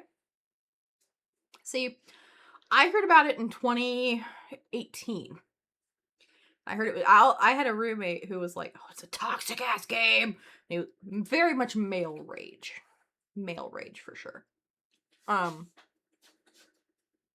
But yeah, so hi, I'm Rose. I do a lot of things in EVE. And I also do non-EVE games. I have given away so far about $300 in Steam keys. So if you like getting free Steam games, feel free to drop a follow. If you like EVE history, and if you like just EVE, because I do EVE streams, I give away Steam keys, of which I actually have one to give away tonight. Do I? Believe I do. I believe I do. And I get all of these via either Lazy Otter or Keymailer. So, if the Keymailer gives them out or has a giveaway for them. So, I do a bunch of games. I review a bunch of new games. I do EVE. I break down EVE. I do EVE history. I do EVE history interviews. And there's a lot of cat. There's a lot of this one in specifically cat. That is my son. His name is Cheese. He is a cannibal, and we love him. That is Ash, the one up there. That is Asher. He's 5 months old, and he's good when he wants to be. So, but yeah, so I do everything from cozy games. I do EVE. I do new games. I do game reviews. I do a whole bunch of stuff. I do achievement hunting. On top of that, I also am a member of 2 of the Twitch guilds. So we do a whole bunch of stuff. Pandas when? Pandas soon? Pandas soon? I like it. Pandas soon? Panda will be when I can get a pattern. I will work on that this weekend. How about that? I will see if I can get that for you next week. Is that okay? Vince or Becky? I know you as Becky. I'm sorry. Is that okay if I come up with a panda next week? I would be willing to add pandas to the shop. I just don't know how many members would like to have them. Okay. Lacey, stop bitching. But yeah, so these are gonna end up going into my merch shop, as well as some test dinosaurs. I might make a couple of those, and then we'll see about a fucking panda, because I'll probably just do 5 pandas. See how they go. But yeah, so bees, dinosaurs, pandas. But I have a bunch of good dinosaur yarn that I am super excited to use. It'd be a really super limited run because I only have a limited amount of it, but dinosaurs. This is true. This is very true. So yeah, what are we talking about? We're talking 2010 era of right now the Imperium. So at this point we have read the INN article. We read a bunch of different articles, right? Why the fuck is my Discord beeping? I muted that shit. Fuck you and the horse you rode in on. That's a very common saying, by the way, if you've ever been here before. That is a very, very, very commonly used saying is I do say fuck you and the horse you rode in on a lot. Seema! I made a bee! Peace. Art with propaganda, it's done so well. Involved every side. I think I remember this. Or at least I've seen a recent one of it. But yeah, so what ended up happening in the cartoon, he spent some time in Pandemic Legion, ended up getting banned, supposedly, for hacking the client. Goonswarm pulled itself out of the muck, learned there's now a finance team instead of a single person, and now they're, yeah. So, Catlos? Oh yeah, there you go. Alright, let's see what else we got. That's not what I need, it's just what I need. Oh, no, we're not there yet. Okay. We got through the War of Extermination, kind of. Okay, yeah. God, we have gone down so many fucking, like, ways. Okay, so, let's backtrack a little bit. 2016. The betrayal at MOEE 8. M-Taco.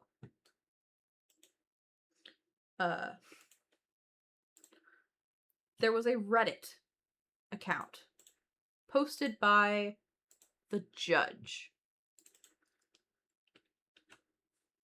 That's the Reddit. So posted here.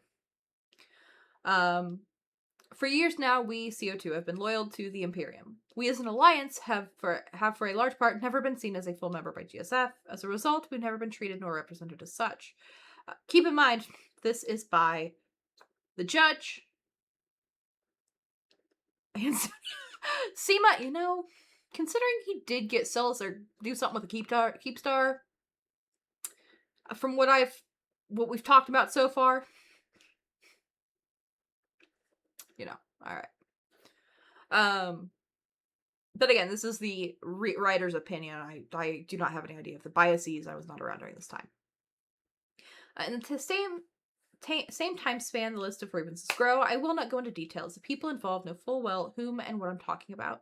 They can mostly be summed up as taking care of their interests and at the same time disregarding coalition policies they claim to uphold. Corporations were poached, disregarding corps. Yeah, it's honestly, I'm not sure how to take that front part, right? Exactly 5 months ago, Scion threatened to expel the Circle of Two from Coalition. In very clear terms, we were ordered to fall in line or suffer the consequences. They chose to suffer the consequences and informed our members that expulsion was imminent from that here on out. You did? Holy shit, Vince! Or Becky! They continue to do what good allies are supposed to do. Help or assistance was needed. At the same time, we did think an alliance. We did what we think an alliance should do. Take care of our members, try to go and better ourselves. I am brain. Oh my god, that's hilarious. We had separated from goons. We had, separate from goons, made plans to defend the tribute and veil together with Bastion and get off my lawn. All it took was a candlelit dinner with mittens for the Bastion and lawn to completely abandon the veil and leave CO2 alone to defend tribute. The whole time, the other Imperial alliances were called to Saranin, where we were not even informed of something. Look, I don't know the variety of these, right? I don't know the validity of these statements. Having not been around for this, I don't know.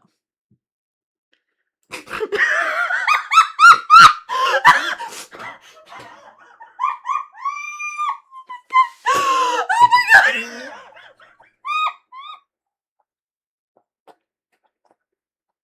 Oh my god!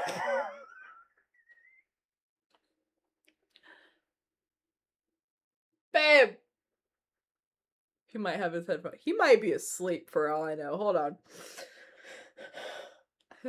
I have to send. Seema, can I send this to him?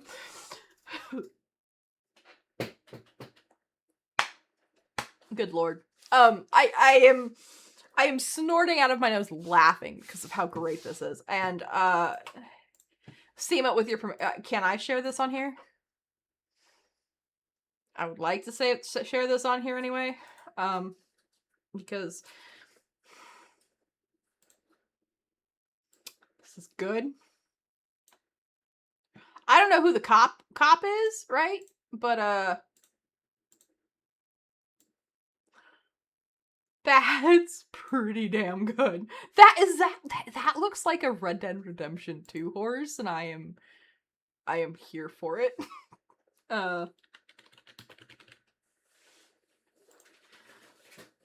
Oh my god, dude.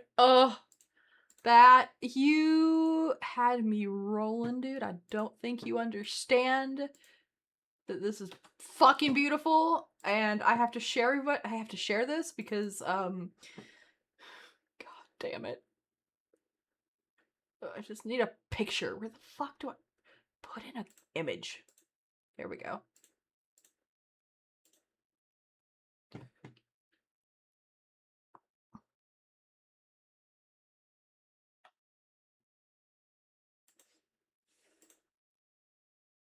I mean, I have, hold on, let me, it's blush B. The fuck did it go? Oh, there it is.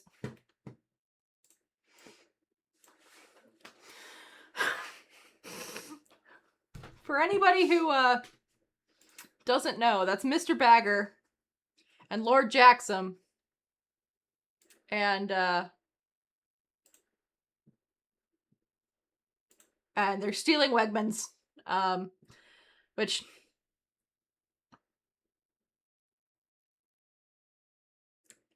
is very appropriate. Holy shit, is it appropriate? I do not have the words to tell you how much I love this. And you're actually working on a song right now? Fuck you and god damn it. Honestly, I would like to hear a song about Teabagger and Jackson on a horse stealing Wegmans. That would be beautiful. At least in my book. Now,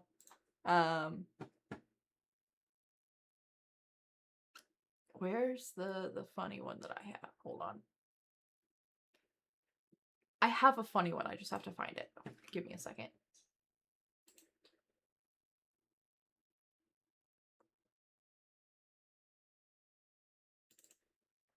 Now, I do have this one. Blue means don't shoot.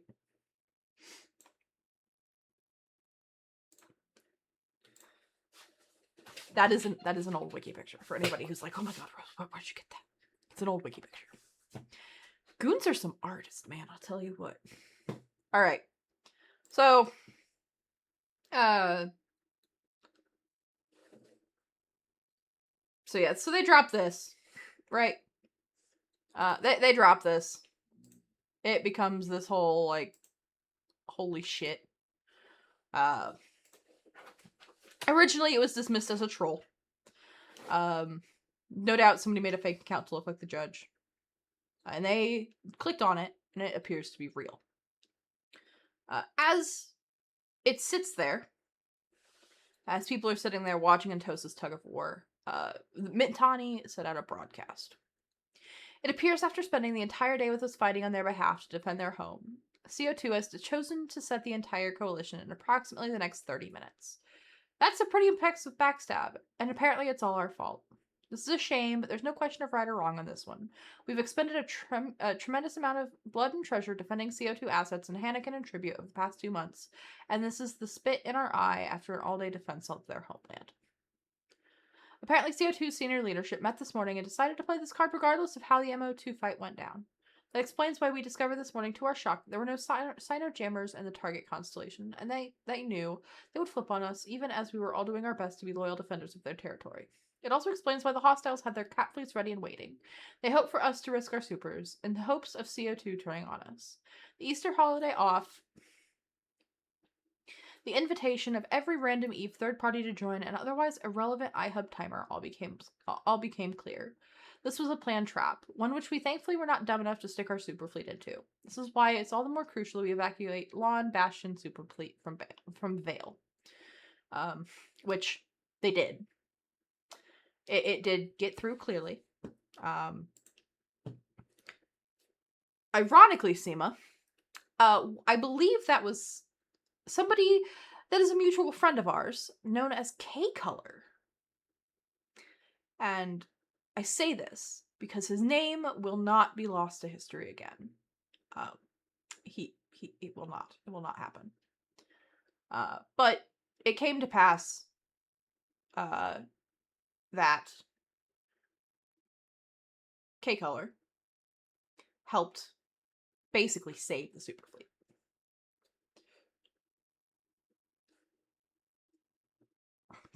Are you kidding me? Dude, I would have paid 500.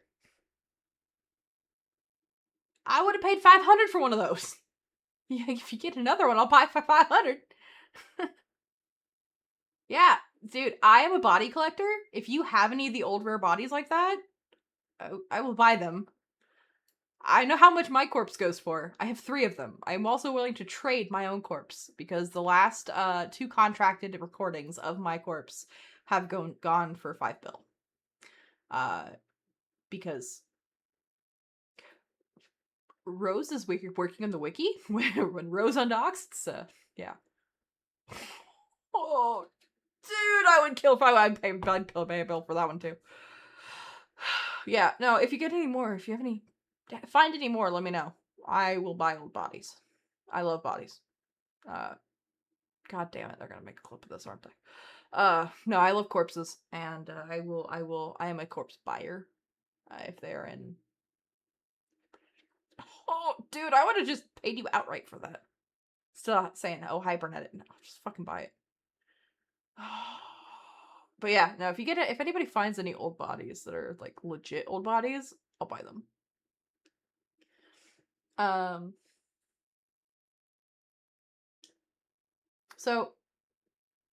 So here we go. So there we were on the Titan. The reason we hadn't bridged was that nobody would light a Sino for us. CO2 wouldn't, having publicly just announced their betrayal.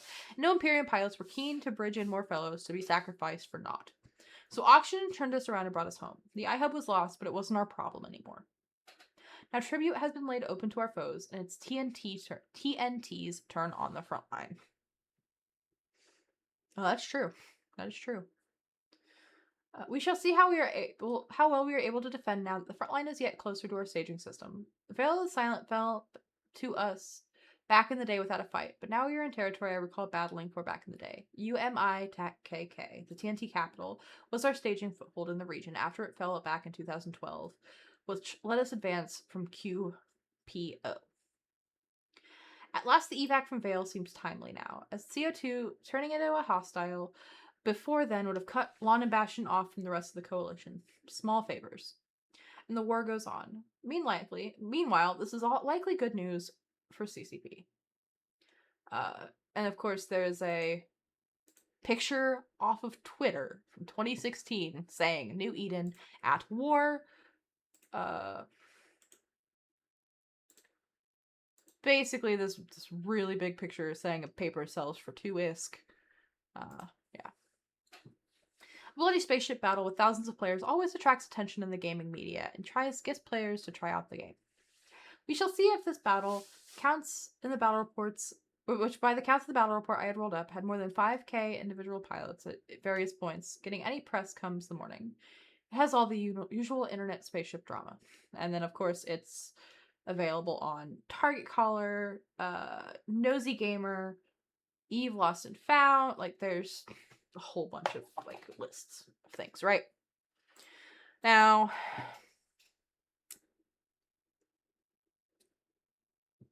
that's later.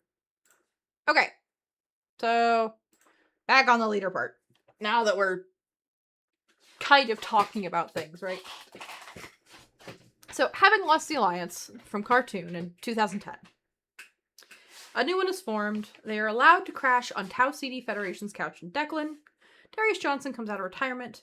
And of course, there is Solo Drakbun, so yeah. That lasts until the end of May of 2010, where the joke is declared dead. Goonswarm Federation becomes the new alliance on January 1st, 2010. Goonwaffle becomes the primary corporation. Somewhere along the way, elitist ops got exiled during 2010 until they came back to help during World War B. Now, we are going to be calling it the Imperium. I will not be referring it to the previous name. Now, 2010, early 2010, we had Darius Johnson. He stepped out of retirement.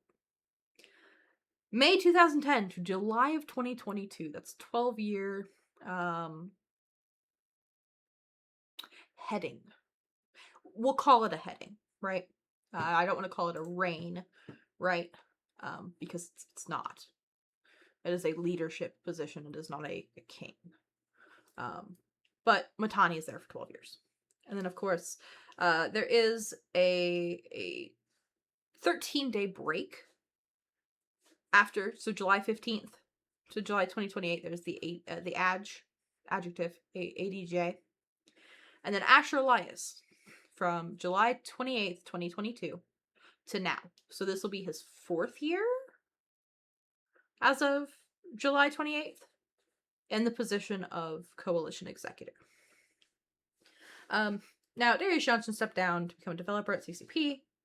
And then there was a cultural revolution. And then that brings us to today. The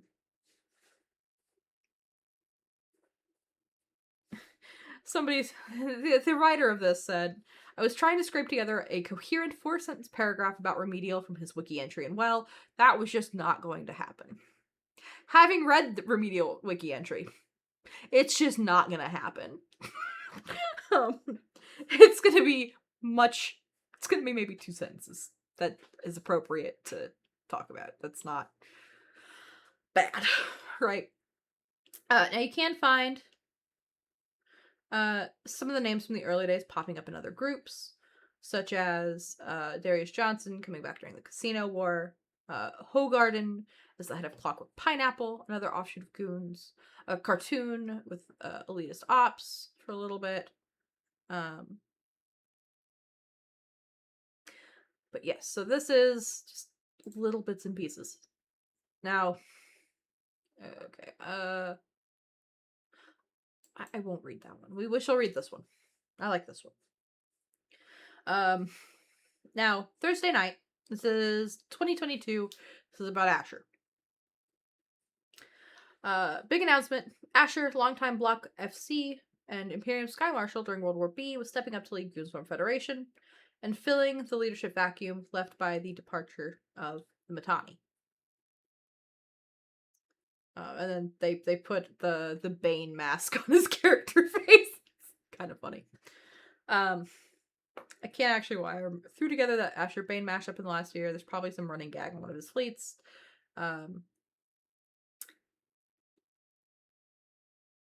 But longtime readers of this blog might find the name familiar, including this post where there's 105 posts tagged with Asher Elias, going back to a Rupture fleet he ran in 2014.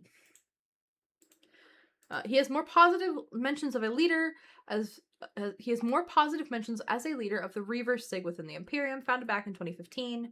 And I need that B for the wiki. I blame Asher and Reavers for continuing to play Eve. So, hi, I'm the head of Goonswarm's wiki. I'm in charge of basically making sure everything's up to date and all the pictures are there. You're in a chat, maybe? I don't know. That just basically gives a little TLDR of what's going on, basically, kind of, within chat.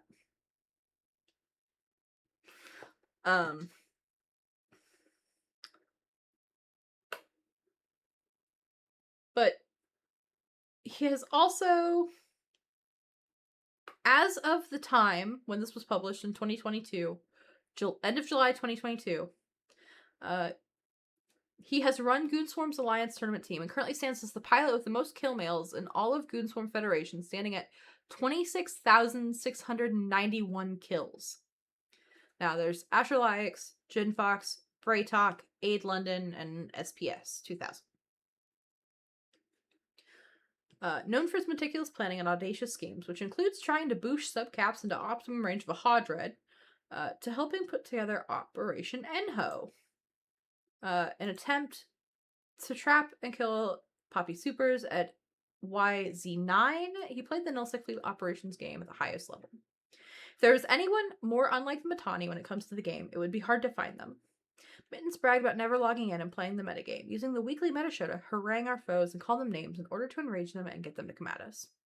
Asher, while he has his own Twitch channel, is probably better known there and on YouTube for his League of Legends videos. He is of mild temper and not prone to throwing insults or creating bad feelings. In a prepared speech he read today, which you can listen to here or read here at the end of this post, after the ADJ, announced he would be taking over the reins of the Alliance and Coalition, he charted out a different path forward. Rather than going on weekly shows to mock our foes in order to get them to hate us, he said we would be pursuing an in-game strategy of actually attacking them and taking their space in order to get them mad at us. As part of this, the Imperium will be taking more risk, because risk leads to the type of fights that make games memorable, that make ongoing tales of Nullsec worth writing books about. Seema, you're not wrong. I made a joke earlier because if you're new here, you probably don't know the cats' names. We have Cheese, who's the grumpy old man. He's like Blue Cheese, except he's a sweetheart. To Mama. He's my little monster boy. He's orange. Up there, we have Asher.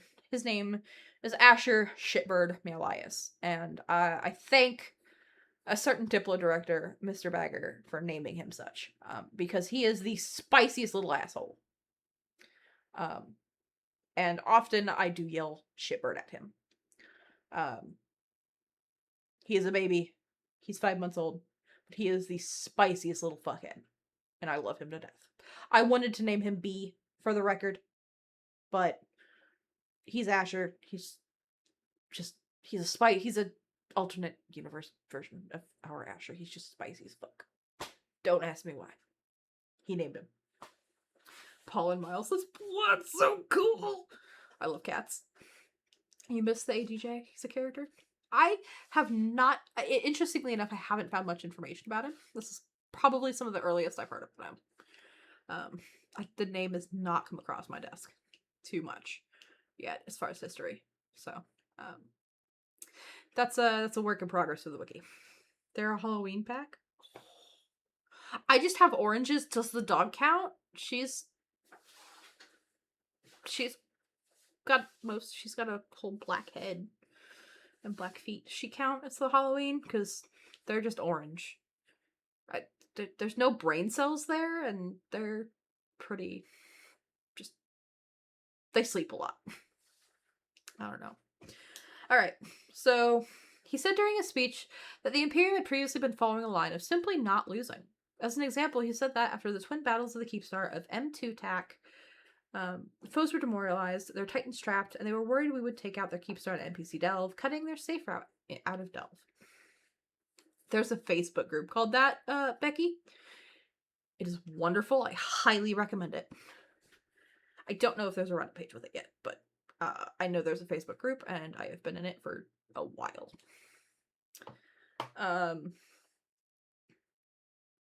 Asher, Sky Marshal of the Imperium, whose job it was to coordinate and plan the strategy of the war, was forbidden by the Imperium leadership from attacking the Poppy Keepstar in Delph.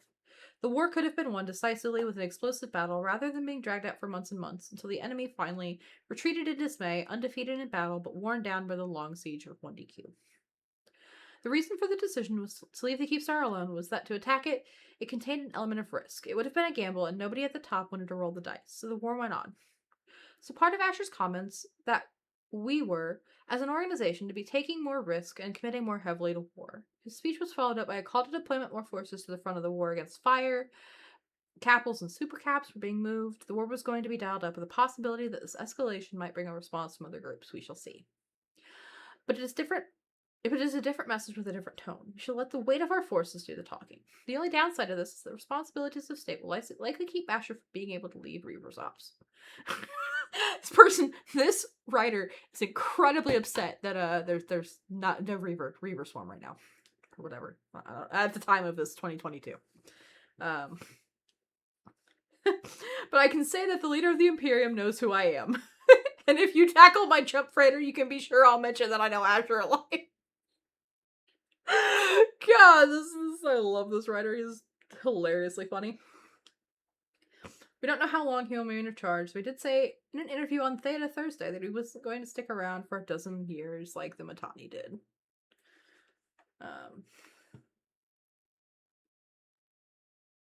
Okay, that's a very long thing. Fuck it, we'll read it. Hi, friend. Hi, friends. I haven't come here to read you a typical talk about Alliance and what it needs this week. I don't have an itemized list from each department with bullet points to hit.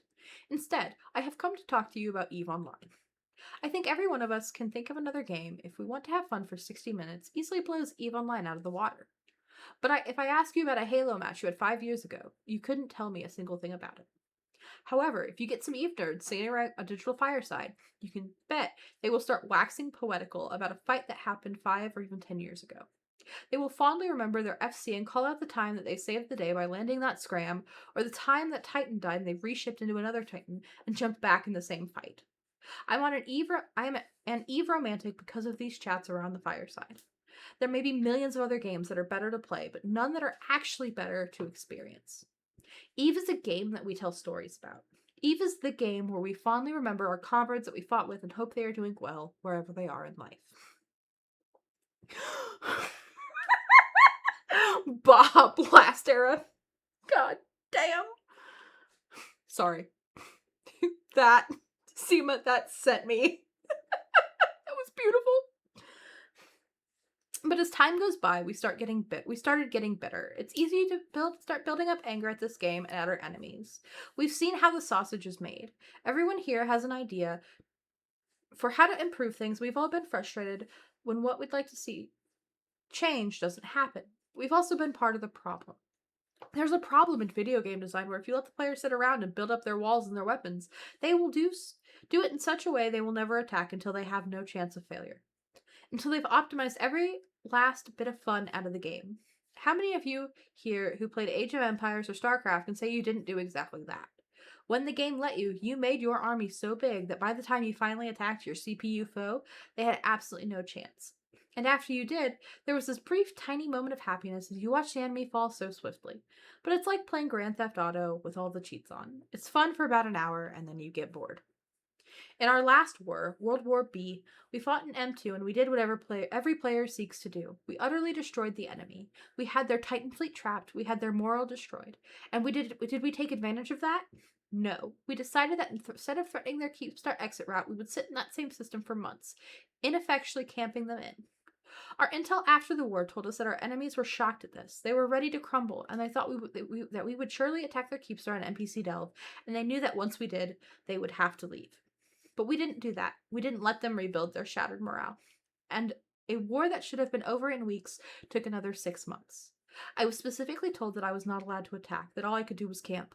Because even though we had one of the greatest moments in the history of wars in EVE Online, there was still a 5% chance of failure. And that 5% chance of failure was too much to risk to lose our merchandising and our subscribers. The goal was not to win. It was only never to fail. And to me, that was a betrayal. The amount of time that everyone had put into the war was immense. People made sacrifices of their friendships, their money, and their personal lives. I remember friends inviting me to see a movie on Friday night, but I would turn it down because I needed to be within sprinting distance of my PC at all times in case the enemy attacked. And when I was told we couldn't finish the war, it spoke volumes to me about what was more valued: the time and lives of people who run it, or the smallest chances of failure of the Empire. It wasn't right. But I stayed on. I finished the war at great personal cost, and I didn't say anything negative. I just told people I was taking a break because I didn't want to threaten to tear apart the group that I cared about, so I just waited for the right time. And now that time is here. This is our time. It is time for things to change. If you joined Goons because you wanted to have a totally safe Titan until the day you quit the game of boredom, then this is no longer the place for you. It was easy in the past to sit behind our player-erected walls and have our leader insult our enemies based on things they did out of game, based on who they were. The policy, unspoken but ever present, was to make them so angry at us out of game that they had to attack us in-game. This is corrosive, and it is not the way to run Alliance. From now on, we will make people dislike us because we evicted them from our space, because we made them move 3 times.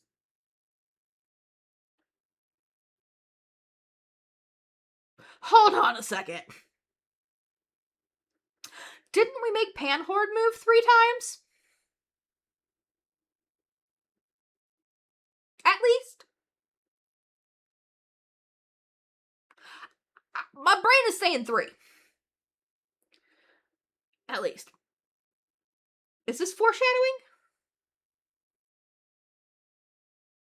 See, that's true, but in my brain it's just going, this is a very, it seems like it's a very ironic, but yes, this is written at a different time. This was written at a very broke Goon stage. That is not the case now. But like,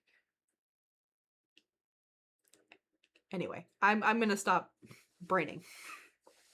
They will want revenge because we fought them, not because we made fun of how their leader looks. You will get the chance to be part of the stories that people will tell about this game.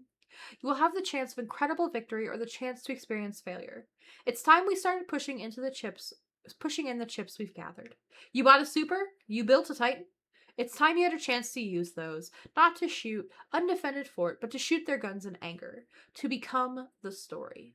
In EVE, you can't vote for an Alliance executor, but there is truly a powerful way you can show your endorsement of a leader. You vote with your feet, and I'm going to ask you to vote for me. EVE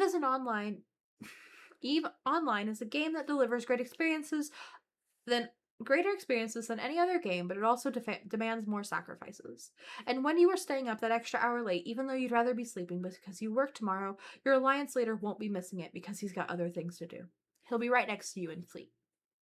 So if this is the future you want for Goons, the future you want for the Imperium, I want your endorsement. I want you to resub that capital count. I want you to show up to fleets in greater and greater numbers. Be there next to me. We will create these memories, these stories together.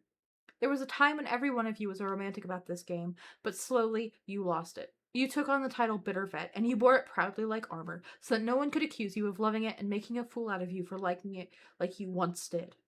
If you ask me if I'm bitter about EVE Online, about Goons and the Imperium, no, I'm not. I've fought with every one of you, and all I remember are the good memories. How can you not be romantic about EVE Online? So I thank you for the trust you've given me, and I ask you to be a romantic about EVE Online, about Goons and the Imperium again with me. I'll see you in Fleet. Yeah, see, to me it's powerful. That was, holy shit. So yeah, anyway. Where was I? That's not the right one. That's not the one. Where'd it go? It's somewhere. Oh, goodness. Seema. It's gonna be a banger. I know it. I fucking know it.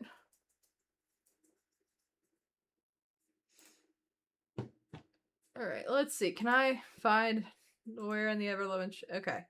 So... 11 Leagues of World War B. Fresh out of Rapture. We're good there. It's a failed trap of YZ9. Oh, that's Enho.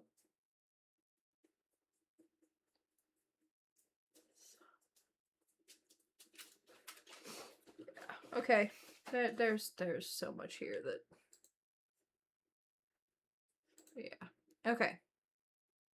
Let's see. So... That's where Siberian Squad... okay. So... Just before Asher taking over in 2022. we still have the War of Extermination, World War B2. At one point, March 2021, Philly declares victory in Delve. As the Imperium has reduced down to 7 systems, the siege of 1DQ, the Imperium capital, has begun. IGC, Nvidia Gloria Kumes, has joined in 2021. However, March 2021, they said victory. August 2021, they withdraw. All Imperium space is restored.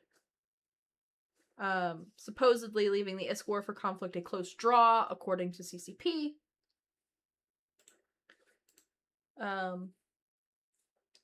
Now, again, our friends from Tau... Oh god, where did it go? Tau CD Federation that were basically French Connection, they folded into Init.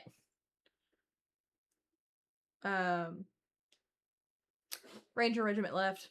Bastions shut down in 2022. And then Asher takes over. 2022 Strybog Clade, Shadow Ultimatum, Sigma Grind Set. All of them join us within like 2 weeks. What? That's beautiful. That might explain. No, okay. That's beautiful, Seema. Holy shit. Dude, I wish I could find even that video, cuz at that point that would go on the wiki. That's so much digging though. Dear goodness. Siberian Squads leaves in 2022. Yeah, I got to poke Merc about wiki stuff, but he's busy usually, so we will see what happens. Now we have B2 Coalition collapses. Brave, Scumlords, Fanatic Legion, and Blob join the Imperium 2023. Southeastern Agreement is not renewed. I'm not reading that because I don't know enough about it to have a conversation about it. July 23rd of 2024. What's really funny, I started playing July 17th of 2024. But, so within the week of me joining, just to put this in perspective, the Imperium begins an offensive to drive PanFam and Wintercoat out of the southeast, starting in Ketch, and eventually driving out as far as Tenerife. The Great Imperium Migration is announced October 6th. I remember this. I remember this very well. The amount of sleepless nights that I spent in that time frame. Put in some work.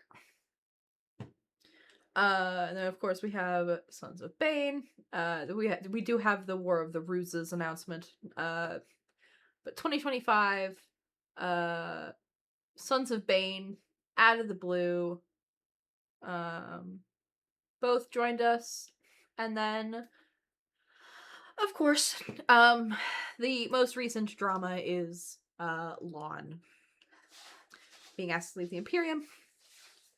There is, again, I'm going off of the blog, I'm going off of the information that is, again, it's public information. You can find it with a Google search.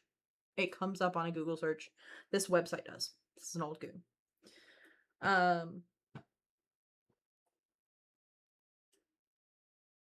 But they've been around since the founding of the Imperium back in April of 2014. They did not leave during the defeat in the Casino War. Seema, is it the one where it's the "get off my lawn"? Oh. Dude. Okay. I have a former WAF member, former lawn member to send that to. Oh, Seema, I adopted my first WAF child. And I'm very happy with him. He's doing very well. Yes. Yes. I have confidently adopted my first waff child. I would make a joke, but I don't know if it's too soon. But I see that memes have already started. But he was a lawn refugee. And he's a very good person, so he's been a friend of mine for about a year, and he's good people. So new lawn who dis? Yes! There you go. Yes, exactly. Iconic new lawn who dis. I sent it to you. Get you name? It's my child is iconic. Iconic is my child. He's my waff child. But yeah, I have a waff child, and I am very, very happy that I was allowed to be a waff child, or allowed to have a waff child. So testicles, spectacles, wall, or spectacles, testicles, wall, and wall. Dude, that's what Teabagger does. Okay, look, just.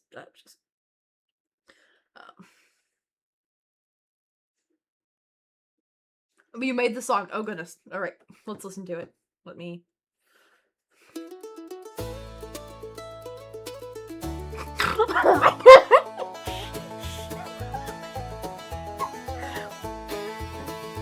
Lord Jackson bursts in with a fearless grin. T-Bad Bernaghi hollers like a lootin' diggin'. Two capsuleers on horseback, hooves echoing loud, stampeding through Wegmans like they're leading a crowd. You spot the sauce aisle, destiny in glass, a marinara jackpot they must harass. Ride through the aisles they glide, spaghetti sauce swinging on the saddle side. Run, beekeepers on the chase, buzzing down the parking lot, gaining on their pace. Hee-haw, Jackson, T-Baker, don't fall. It's the great Wegman stampede. They're stealing it all. They shovel jars. This is beautiful, Seema. Quickly into saddlebags wide, knocking over displays in a marinara slide. Customers freeze as the chaos erupts. A horse in produce, this store is corrupt. Jackson yells for new Aiden with reckless delight as spaghetti sauce drips in a trail of red might. Ride through the aisles they glide, spaghetti sauce slinging on the saddle side. Run, beekeepers on the chase, buzzing down the parking lot, gaining on their pace. Yee-ho, Jackson, T-Baker, don't fall. It's the great Wegman stampede. They're stealing it all. I was thinking you were gonna make a song about them being sauced, as in like they were high as fuck or something off of spaghetti sauce.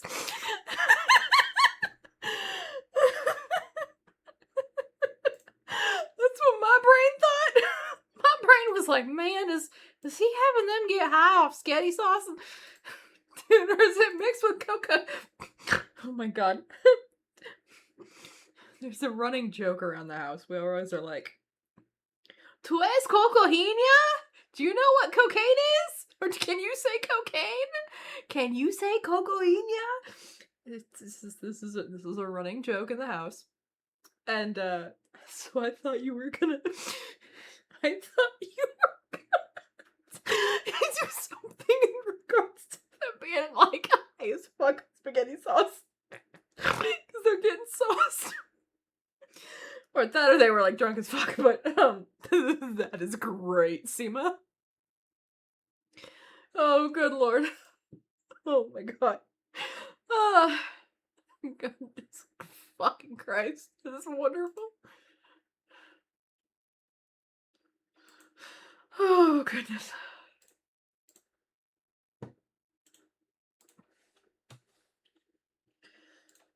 Oh, God, I don't know if I'll be able to. I'm laughing too. This is great. All right. Good lord. Ooh. Forgive me. I take a little bit. All right. All right. Where'd I go? Lawn. Okay. So they've been around for a while. So they were at the far eastern end of the coalition in Vale of the Silent. Lon stayed with us even when Circle of Two, closer to the core of the coalition, betrayed us because they felt their territory wasn't being defended. Nobody's territory ended up being defensible, and the entirety of the Imperium fell back to the Quaff warehouse station in Saranen.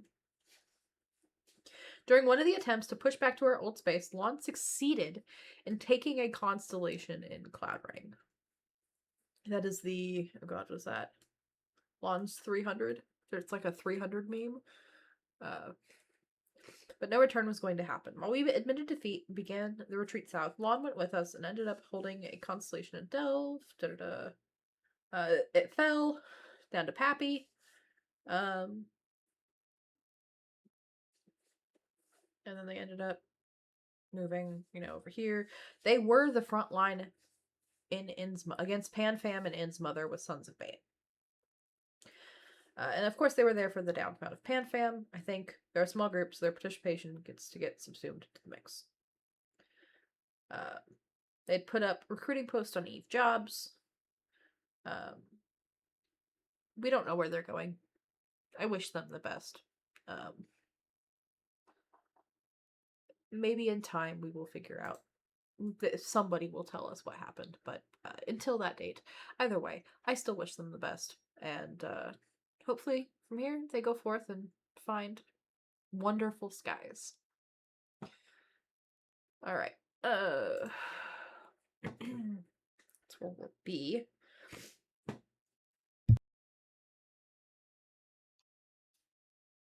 Okay. World War B press briefing. They were happy enough to pay attention when we were setting Guinness Book World Records for battles, but there were times where they were putting out videos in the scope about Capsuleers battling Triglavians in their scripted event, while 10 times as many players were battling across multiple regions of Nullsec. It's the Tower of Legends. Let's see. Okay, here. So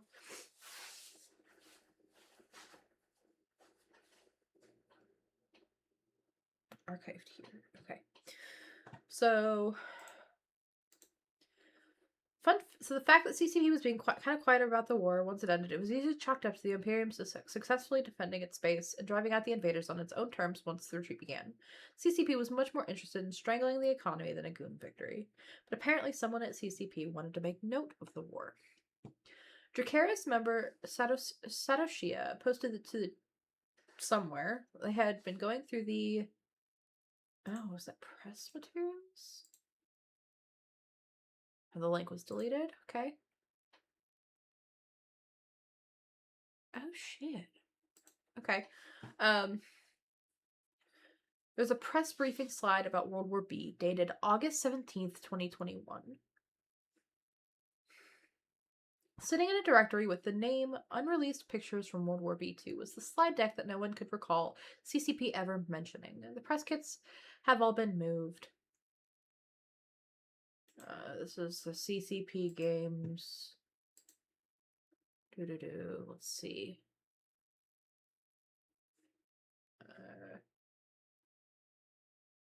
Cancel. Oh, you actually have to try. Oh. Can't access it. Okay. Unaccessible to me. I'm not going to touch that.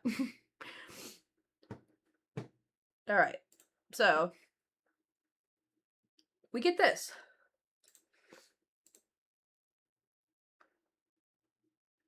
Which, give me a second.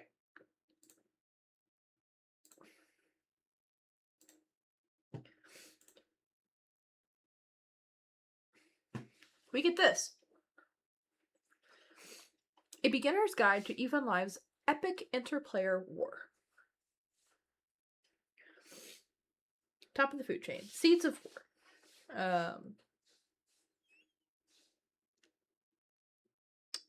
And it has, it's been broken into two major groups. The Imperium and Pappy. Now, keep in mind, Pandemic Legion, pre, 2010, very, very early in Pandemic Legion, was friends with Goonswarm. They are no longer sons in here. Brave is now part of the Imperium in current day. There are some key players. We have Philly, Shattered Armor, Headliner, Pro God Legend, Dunk Dinkle. This name, and I believe that the person who was responsible for the Pandemic Horde fall. We have Matani, Darkshines, Asher Elias, The Adge, Mr. V, She Nedok.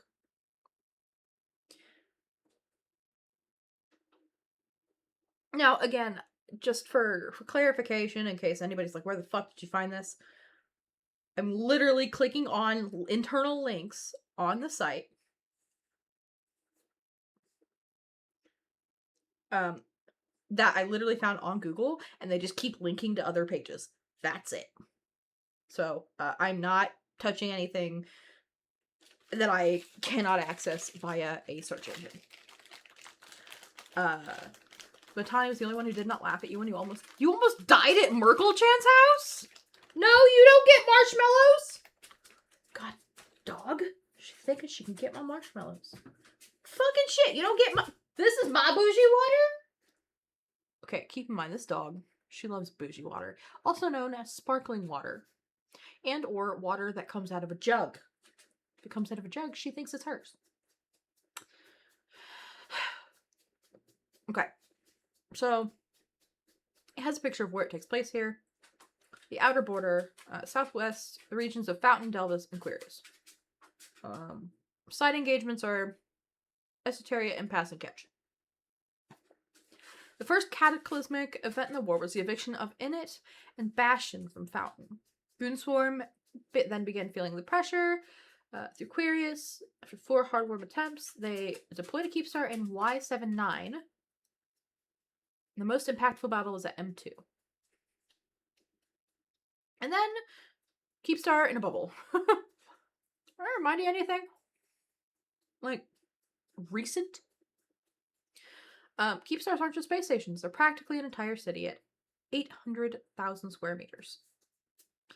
They act as forward operating bases, and they are the only structure in the game that can dock the gigantic super carrier and Titan class vessels. When combined, that means the coalition who owns the Keepstar can immediately deploy massive forces into nearby systems, circumventing the need for Stargate travel. Okay. Spoils of war. Everybody's impacted by the war with regular fights, loss of ships, loss of infrastructure, and home systems. Due to the persistent nature of EVE Online, all players across New Eden are impacted by some degree by galaxy-spanning conflict. Ships and equipment are needed to be replaced, driving up the demand versus supply. In EVE, all loss has meaning. The final push. 55 weeks into the war. Sister Bliss. Who's that? Got a flat tire? What? That is hilarious. That's hilarious, Seema. I mean, Sister Bliss. Oh. Okay. This makes sense. So Crenshaw, this is going back to World War B2. So this is the 2020 to 2021 war. And this is an unreleased press docket found on the Ancient Gaming Noob. This is a blog. This is found via Google. And I clicked on the link and it brought us to here. So we're looking at it. So this is, I've literally found this by using a resource that can be found by Google. If anybody comes at me, that's how I found it. Poppy called for an, so this has, so the war lasted 55 weeks. It's just over a year. Evening of August 2nd, a huge assault. The defense held several Pappy Keep stars began anchoring. They were giving up on the last constellation. Now, these are also potentially unseen pictures, because like we saw here, it says unreleased pictures from World War B. Not released, just sitting here. So, August 2nd, they called for the retreat from Delve. The Imperium began in a state of shock, having to plan a reconquista.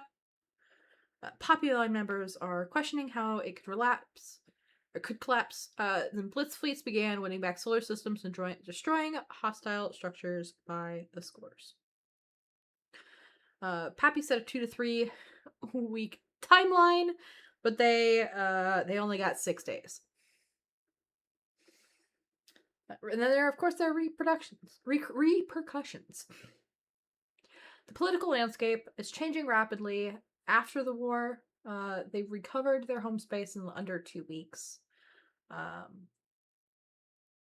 It does say the Imperial military leadership has begun planning their revenge. The war is not over yet. Legacy Coalition has dissolved. Now, nearly a dozen alliances disbanded. That's Federation Uprising, Warped Intentions, the Watchmen, which I believe is now the Night Watchmen, maybe? Don't quote me on that. Dangerous Voltage, Resda, Regnum, French Connection, Eternal Requiem, Infensis, Indelico Syndicate, Booty Holers, and others. Then test kind of folded in on itself. Is that recent, Seema, or is that like this time frame? We need to thank Sapporo Jones. I mean, do we have to? I mean, I've been told, I have offered that if a test member comes in here and sees me making a bee, if they want a dinosaur, I will make them a dinosaur. I have the materials to make them a dinosaur. Hi, Asher. Hello, little boy. Have you come to join in? Would you like to say hello? Would you like to say hello? Okay. Hello, little boy. Come here. Would you like to tell everybody about being a goon? Hello, Mr. 23rd and a half best FC. Will you say hello? Hello. Do not show your booty hole on Twitch. That's your brother's job. That's your brother's job. It's not your job. You're too little for that. But yes, I will make dinosaurs. If anybody... So, I make bees. I can make dinosaurs too. I can also make dragons. And pandas. During your hiatus. Oh, okay, Crenshaw. That makes sense. Now, so nearly a dozen disbanded. What the future holds. Now, keep in mind, this is 2022. Brave Newbies is now in the Imperium. Pandemic Horde no longer exists. Test is in Geminate. For Norco is in Winterco. And yeah. And you can see the Roke, the cost of the Roke went from like 200 mil or 0.2 bill. 200 bill? What? That was 200 million? Yeah. It's like 3.5, something like that. Jump fuel tripled in price. Hello, Asher. Would you like to try a marshmallow? No? Okay, my lord. Okay, my little lord.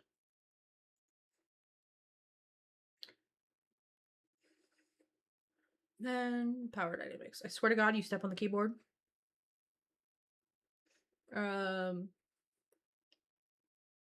Yeah. One for the record books. Again, these are beautiful photos. Most Titans lost in a battle in EVE Online. 257. Concurrent rivalries.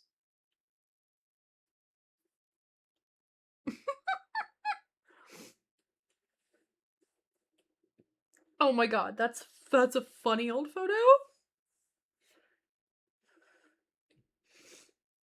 We have you 4-1. I like those odds.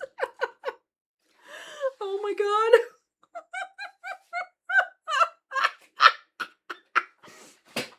Oh my god. Players and alliances of Eve have developed an almost military-like command structure. And then, of course, older World War B photos. That's a dinosaur.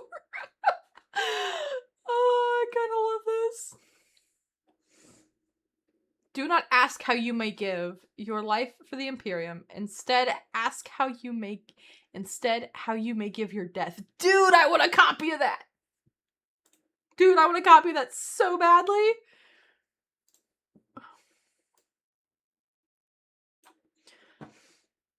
Oh, it's beautiful. But, alright, so there's that. Yes, I'm basically going, hey, a lot of this is usable for the wiki. So, I'm doing this is me doing wiki research, but at the same time also educating you guys, but at the same time not going in stuff y'all can't see. Because I'm multitasking. I've got sparkling water and a kitten who's like, give snacks and give them now. So, Jackson's polite. Alright, so, repercussions of this. Oh, yeah.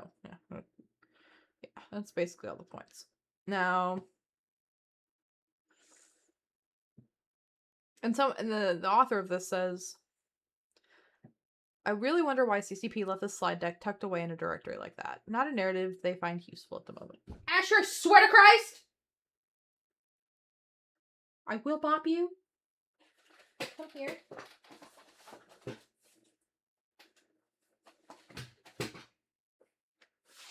Hello. Hello. You're very cute. This is Mr. Asher. He is the shitbird. Mm-hmm.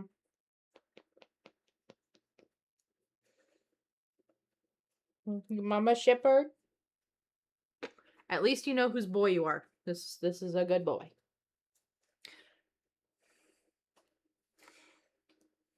Okay. And then it has a bunch of information. So it has also the tally of the Imperium losses versus the Pappy losses. Now, from this picture, Pappy lost upwards of 100 trillion ISK. The Imperium is just below that. Now, keeping in mind, the Battle of M2 TAC, this is the first one, not the second one.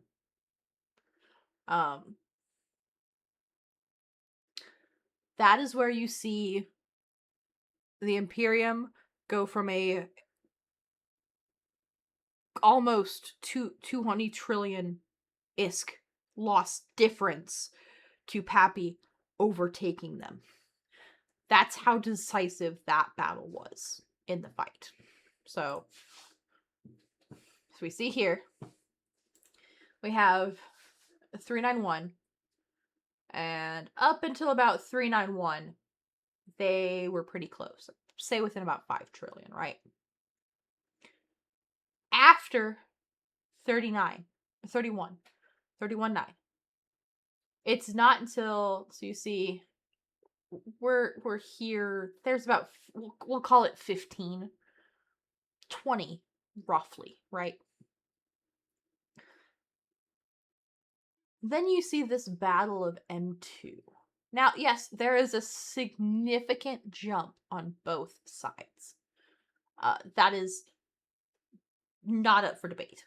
There is a significant jump on both sides. However, right directly after, which I would guess is M2 Part 2, you see Pappy whoop, come up here, and now they meet the line, right? So they don't cross until about April of 21. Are they about the same? May of 21. Those are about the points where they are about the same. After that, you can see Pappy losses come up above 100 trill, whereas Goons stayed about, right? So it is a very tight score.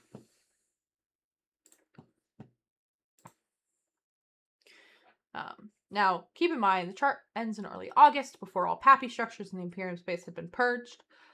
So keep that in mind. There is, loss.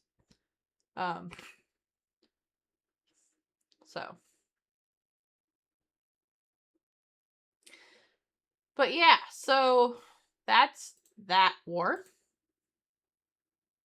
How do we feel about lore now? Or do we have a feeling about lore?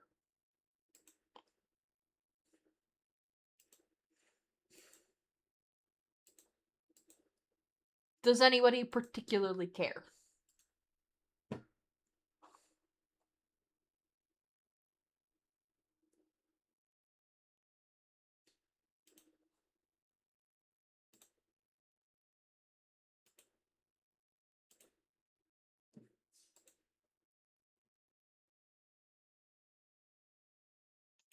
All right.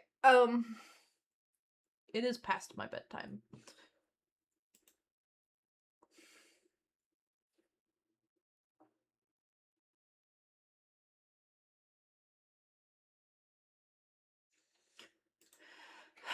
It is past my bedtime. And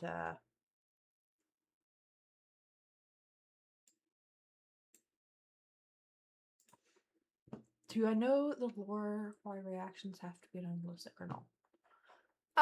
Let's see. Give me a second, I will look.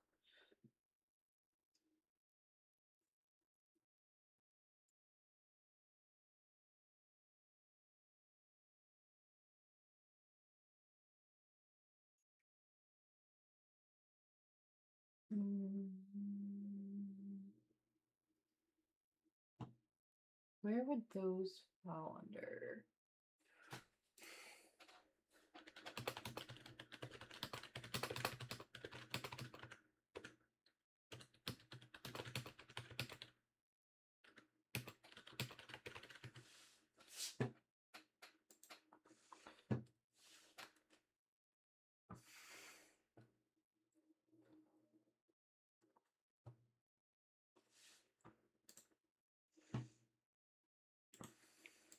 Okay, I found it. I found it.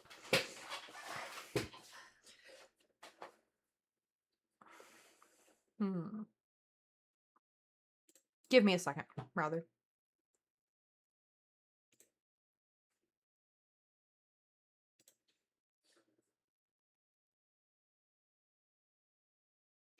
Now, Google is trying to tell me that,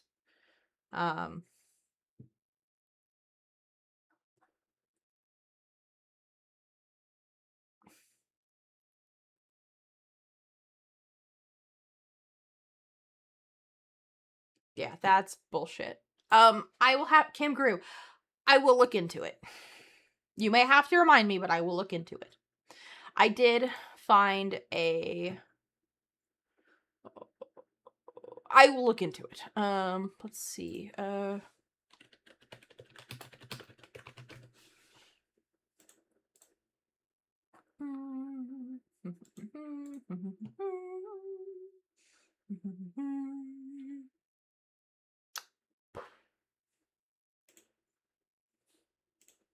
Give me a second. I'm looking.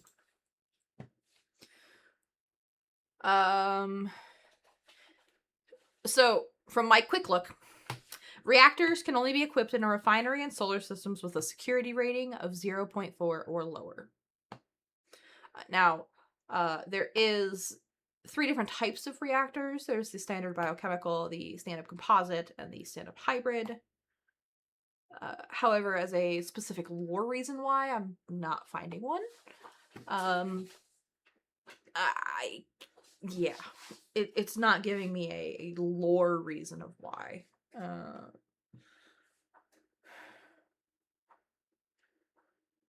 Let's see.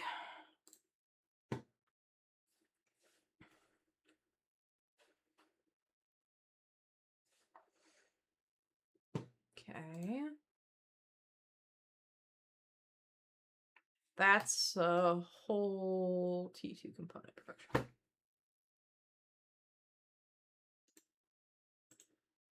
Okay. I'm not seeing a lore reason why kangaroo. Unfortunately, my quick searches were not I just tried a couple different phrasings, but it seems like it's just CCP or a CCP requirement. I'm not seeing any lore reason why it shouldn't be able to be done in high sec, but unless it's in a book I haven't read yet, then I don't have an answer. I will look. I will do some digging. I do have a lore thing pulled up. Like, I have a full lore packet, like PDF that's like 100 pages pulled up. So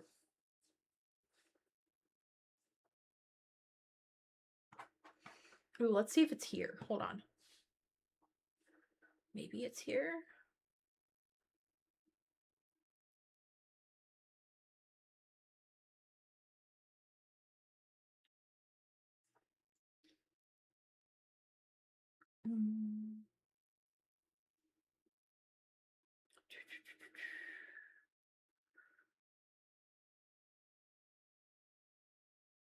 Okay, that doesn't help. That's from 2019.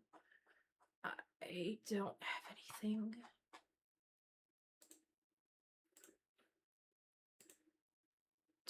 That doesn't help.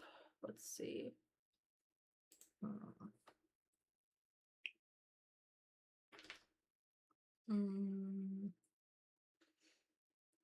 Timeline PC games. Let's see.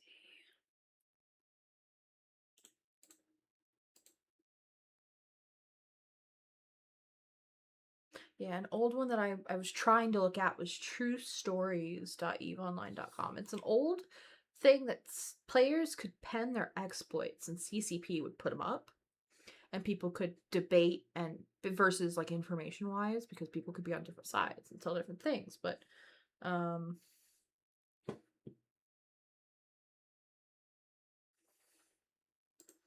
it seems like the website's defunct and no longer works. War survival guide. Let's see.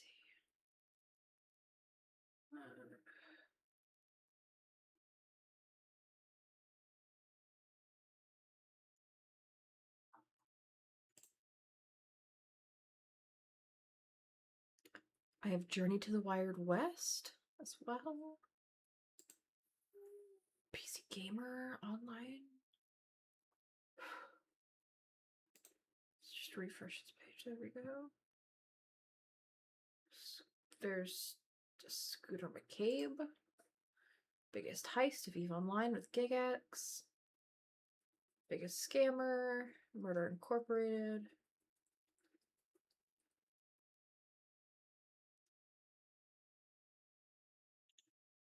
It's a 2005 story. Okay.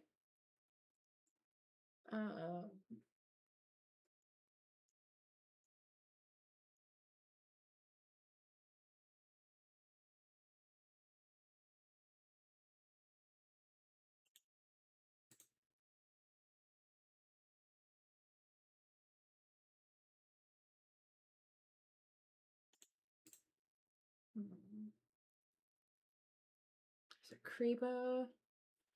The Eve's Only Graveyard. Build Eve's first Death Star.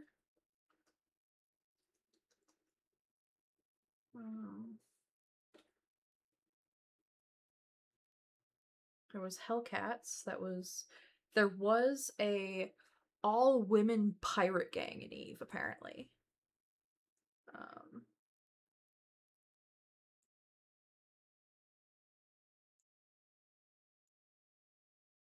Propaganda. Let's see. Ubiquitous Seraph.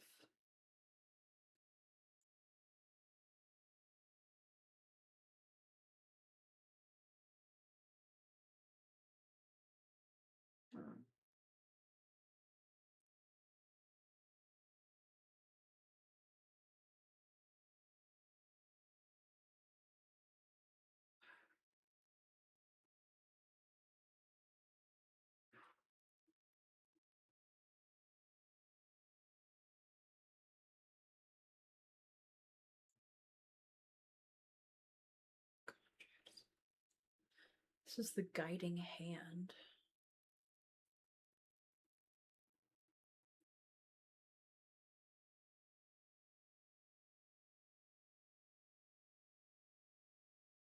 That's an old one. It's a Imperial Apocalypse.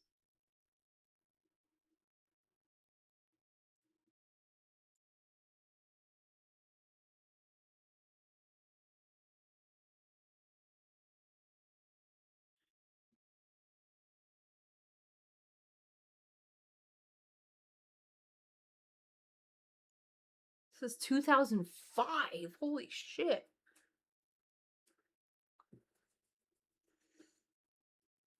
Yeah. Tech 2 BPOs as well were acquired. Malediction, Prophecy, Geddon.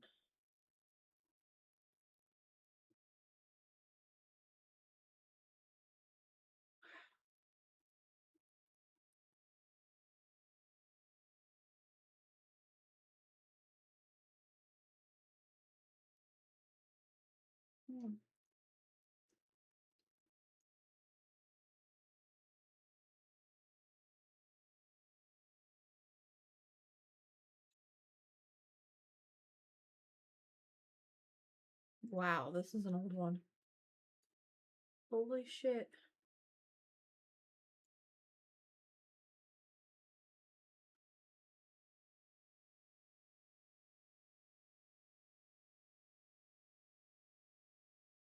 Bow.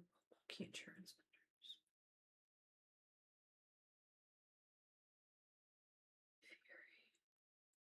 That's an old one. Holy shit. Sorry, I'm sitting here going, this is not even related to what we're doing, but like it's interesting as hell. PC Gamer has like fuck, there's a bunch of these. Rocket X kills them for a living. Oh wow.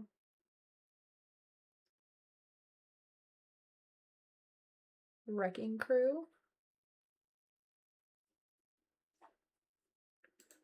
Okay. Oh, Sir Mole. What is this one about? F Tech TE. Mars Lake World. Okay. Is this 14 kilometers big?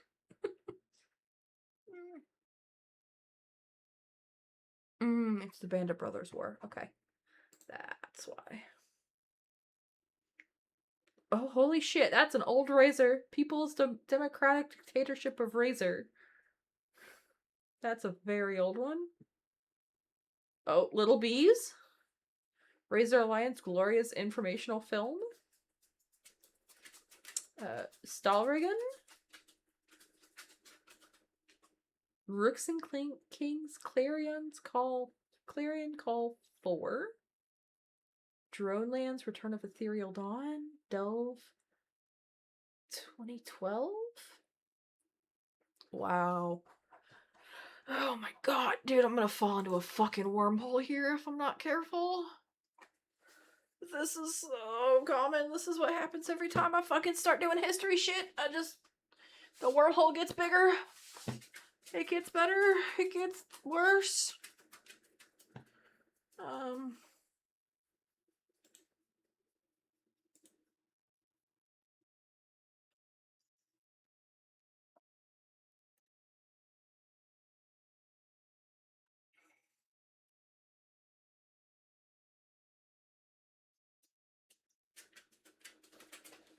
Wait. So they have EVE Online, EVE Vanguard, EVE Frontier, EVE Echoes, and EVE Galaxy Conquest?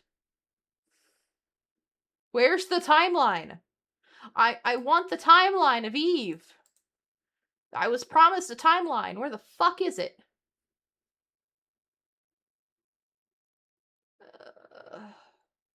God damn it.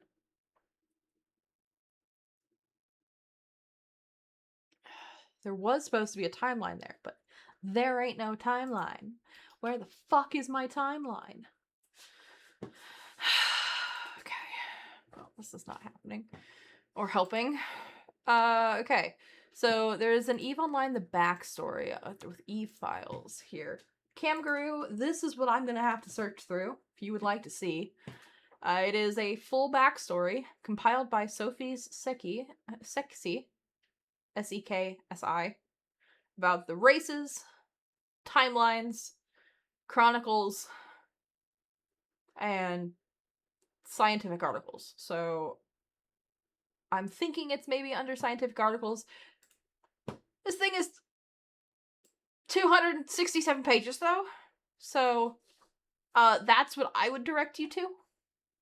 As far as a this is like potentially where you could find it. If you are a lore person and you're like, I potentially want to know where things are, this is where I would send you to, because this is the most comprehensive thing I have seen in everything I have fucking looked at. And that's including my own notes that I've tried to do while reading books and doing things. And so, yeah, I would send you here as far as trying to figure out how reactions came to be and why they came to be about all of that, right? So that's kind of hard to say. Take a look. Read that. I know it's a full ass book, basically. But, yeah. I'm at a point where I've got no idea where the fuck to look. Other than I am sitting here looking at a whole ass page on T2 component production. So there's that too. I don't know if that helps anybody, but it's more industry and production than anything. But yeah. I tried. I'm sorry. It's getting late. My brain cells are. I have to be up in 12 hours. So I'm trying. I'm cold, tired. But lore, that is basically a full ass book. That's at least about the size of the Imperium Age, which I have. We've read part of on this channel before. We've talked about it. We've discussed it in kind of a book club style. So we could always bring that back if you like lore. I do have one of the Eve books, and we have read part of it on here. So I don't mind reading on here. Just please keep in mind, you have to keep in mind that I am incredibly dyslexic, and me talking for a lot very quickly for long periods of time means I stumble over my words and I stutter a little bit. So yes, but yeah, so that lore, that's the link I would send you to.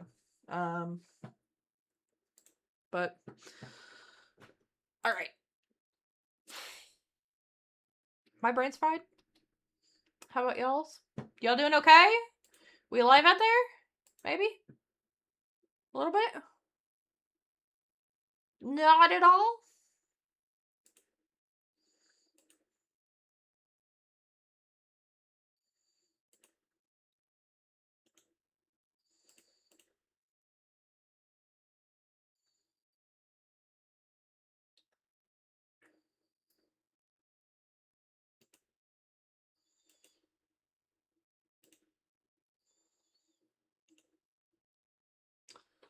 Hopefully y'all are doing okay. Or awake. Maybe.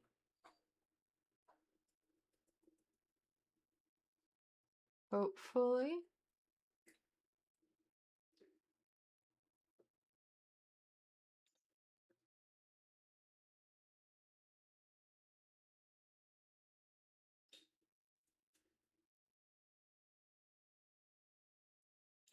But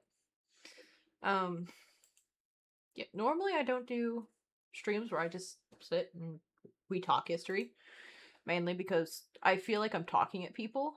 Nay, you're not okay? Or no?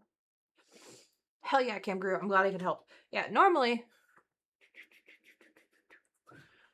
I just don't talk at people. Hi, Asher. You want the bee?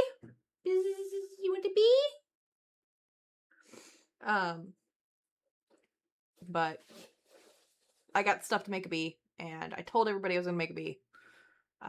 So bees will be going up on the merch shop shortly and be available if anybody likes buzz buzz BB. And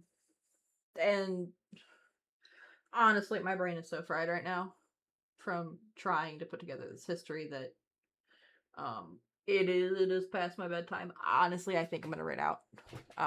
I was only intending to do a short stream, and then we got raided. So thank you again, Omega. I super appreciate it. And keep in mind, normally I have a thing that'll say giveaways and stuff. We do giveaways every 25 subs here. Because me doing it out of pocket was getting too much. So, Los gatos pequeños! Hey, Nightblade. Hey, Willow. Hold on, let me get the tiny baby. Come here, tiny baby. Tiny baby. Ooh! You're okay. You're okay. Hey, Mama's here. Ow! Mama is here. Do we have to hurt Mama? No, we do not need to be a spicy baby to Mama. Who keeps you warm? Who lets you sleep on her feet? Who gives you snacks? Willow, why didn't you just ask me? I can give you all of the rundown. I literally run a class on this for Imperium members. Will you stop? Oh, rawr. You were like a dog. Oh, yeah. That's cool. Whenever somebody asks me and whenever I have time. So, I mean, I can make it happen maybe this weekend. We'll see. Un gatozito. There you go. Okay. You're with your brother. That's fine.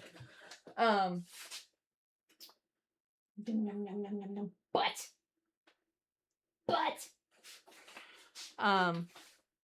But yeah, so, oh, Willow. Okay, it has no face, but I made a bee.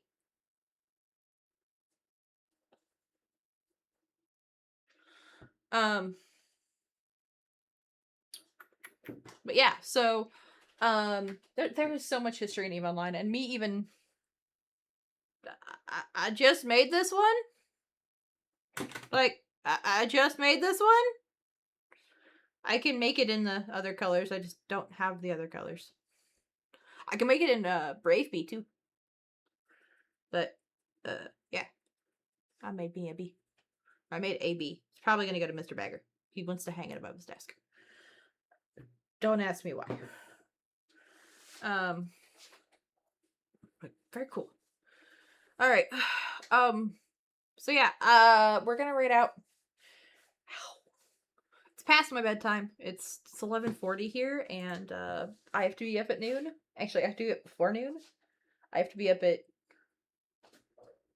like 10, I think. But I get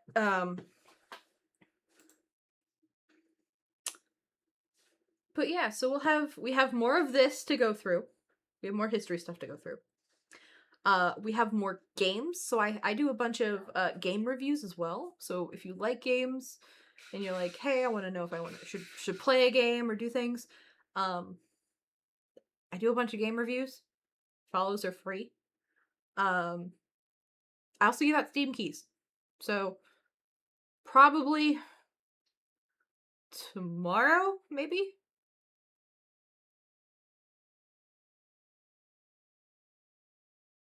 Maybe. My brain is so fried. Maybe tomorrow. More than likely tomorrow. We're gonna give away a Steam key for a game worth about $10. It's a dungeon crawler. Super fun so far.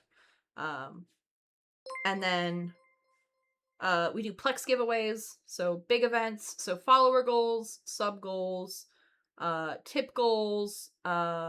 Basically, I like to use them as Plex giveaways are basically really, really big rewards because I do it out of my own pocket. So,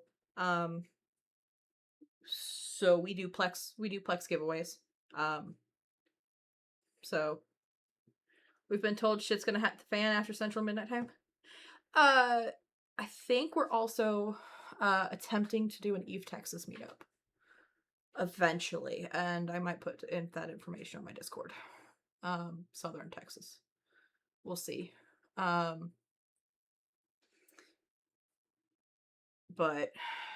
yeah, it is. We are Winter Storm Watch coming right now. Like, so without doxing myself, link to a game that might be. Sure, Willow, go for it. Maybe later. Oh, well. Either way, regardless, yeah, it's here in about half an hour. It's gonna start raining. So, it's gonna be shit. Absolute dog shit.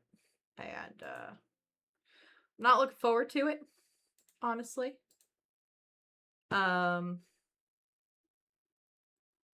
Mr. Bagger and I, and one of the teenagers went shopping today. And Mr. Bagger and I went shopping today. Dude. I got enough stuff to make for the next, like, week and a half. It's gonna be great. We are expecting snow. Yeah, we're expecting, oh god, where is it? Like 2 inches? An inch, something like that. But yeah, it's gonna be bad. It's gonna be really bad.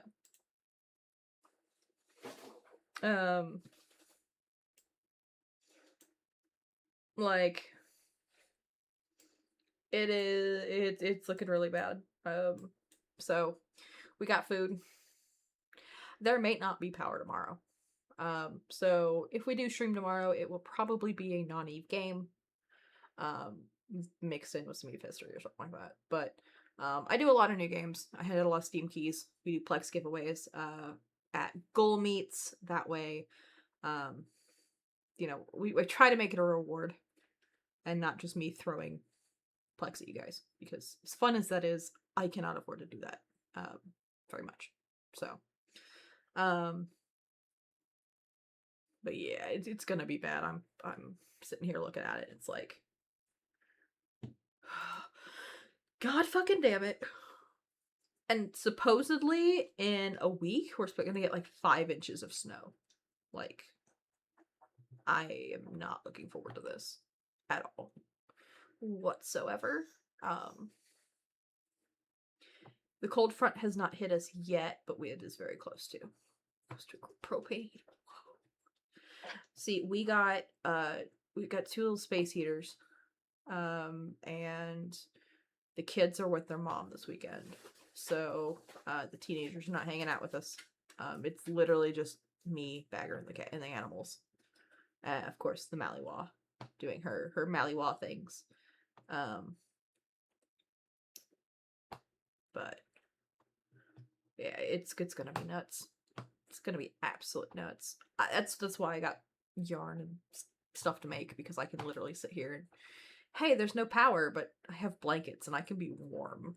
And all the animals like to sleep on me because I'm mama. That sexy man right there. That one grooming his belly.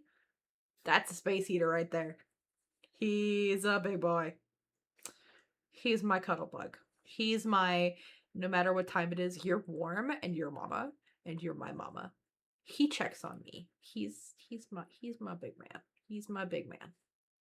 Yes, we do call him sexy man. Yes, he does answer to it. And yes, the teenager has started calling him sexy man. He answers to it. He comes like a dog. He's just the grumpiest dog. The grumpiest cat you could ever fucking meet. Well, there you go. That's good. It's good they're close then. The corgi. See, the Mal doesn't like to try and sleep in bed with the humans. Mr. Bagger tosses and turns too much. Whereas I get the cats, and the cats are like, this is our human. Fuck off. And the cats are a little mean to the dog at night because they're like, this human is warm and she doesn't move. And we check on her and make sure she's still breathing. But other than that, this is our space heater. Go get your own. So she has her kennel set up. She's got snacks. The boys have snacks. We'll be fine, I think. If all else fails, there's a bottle of wine in the fridge. I'll be fine. I'll be fine for a day. But yeah, the cold front won't hit us here for probably another 15 minutes, and I'm not looking forward to it. Only one bottle. Look, yeah, I don't drink very much, and unfortunately we didn't pick up any more, so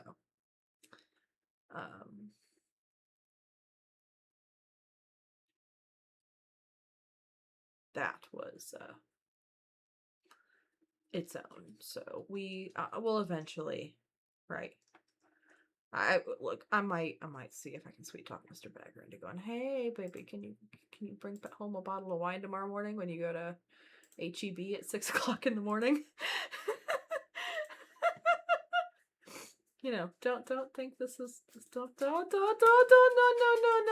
Like, yeah, this is good. But yeah, so we got some train games. So total games that we have to do. We have a couple train games. I like trains. We have a couple cozy games. We have a really we have a bunch of cool games, basically, right? That we're gonna try and do this weekend. It's gonna be a little light on Eve this weekend. But did I see Willow? I haven't looked yet. I have not had a chance to look. Patrick's Paramount. Boxes within boxes within boxes. Willow, I do not have the funds for that right now. I have free games that I have that are about just as good. We did Legend of Xiande this past week, and it reminded me very, very much of Legend of Zelda. It kind of reminded me of that game as well. It's very puzzle-like. And I have a key for that to give away. So, like I said, we got all sorts of fun things. All sorts of fun games. It'll be a marathon tomorrow. Tomorrow, I have Overcooked with a friend of mine in the Twitch guilds. After that, it will be, honestly, whatever I feel like until I get tired. So, we'll see what happens, but I have a lot of games to play this weekend and a lot of things to do. So, bees will be up in the shop. We got t-shirts coming. We got a whole bunch coming. So, I got a lot to work on this weekend. And I gotta hope the power stays on. So, that's the most I got. Alright, let's see. Let us go find a raid target. Let's see.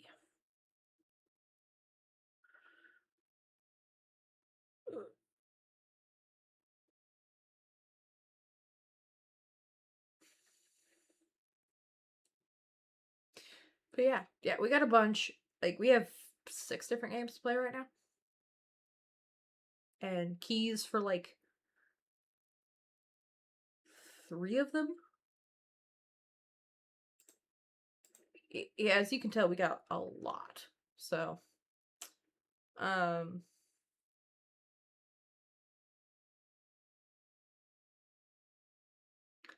got a lot to do, and Rose's brain is starting to die. So, you guys, you guys want to go raid a chicken? Do you guys like chickens? I like chickens. So, we're gonna do we're gonna do a raid. This is a friend of mine. He is referred to as the chicken. I play Overwatch with him, and an email on how to cook a chicken. I don't think that man needs help cooking. He can cook. Now, somebody who can cook, who I did not have doing things on my bingo card this year.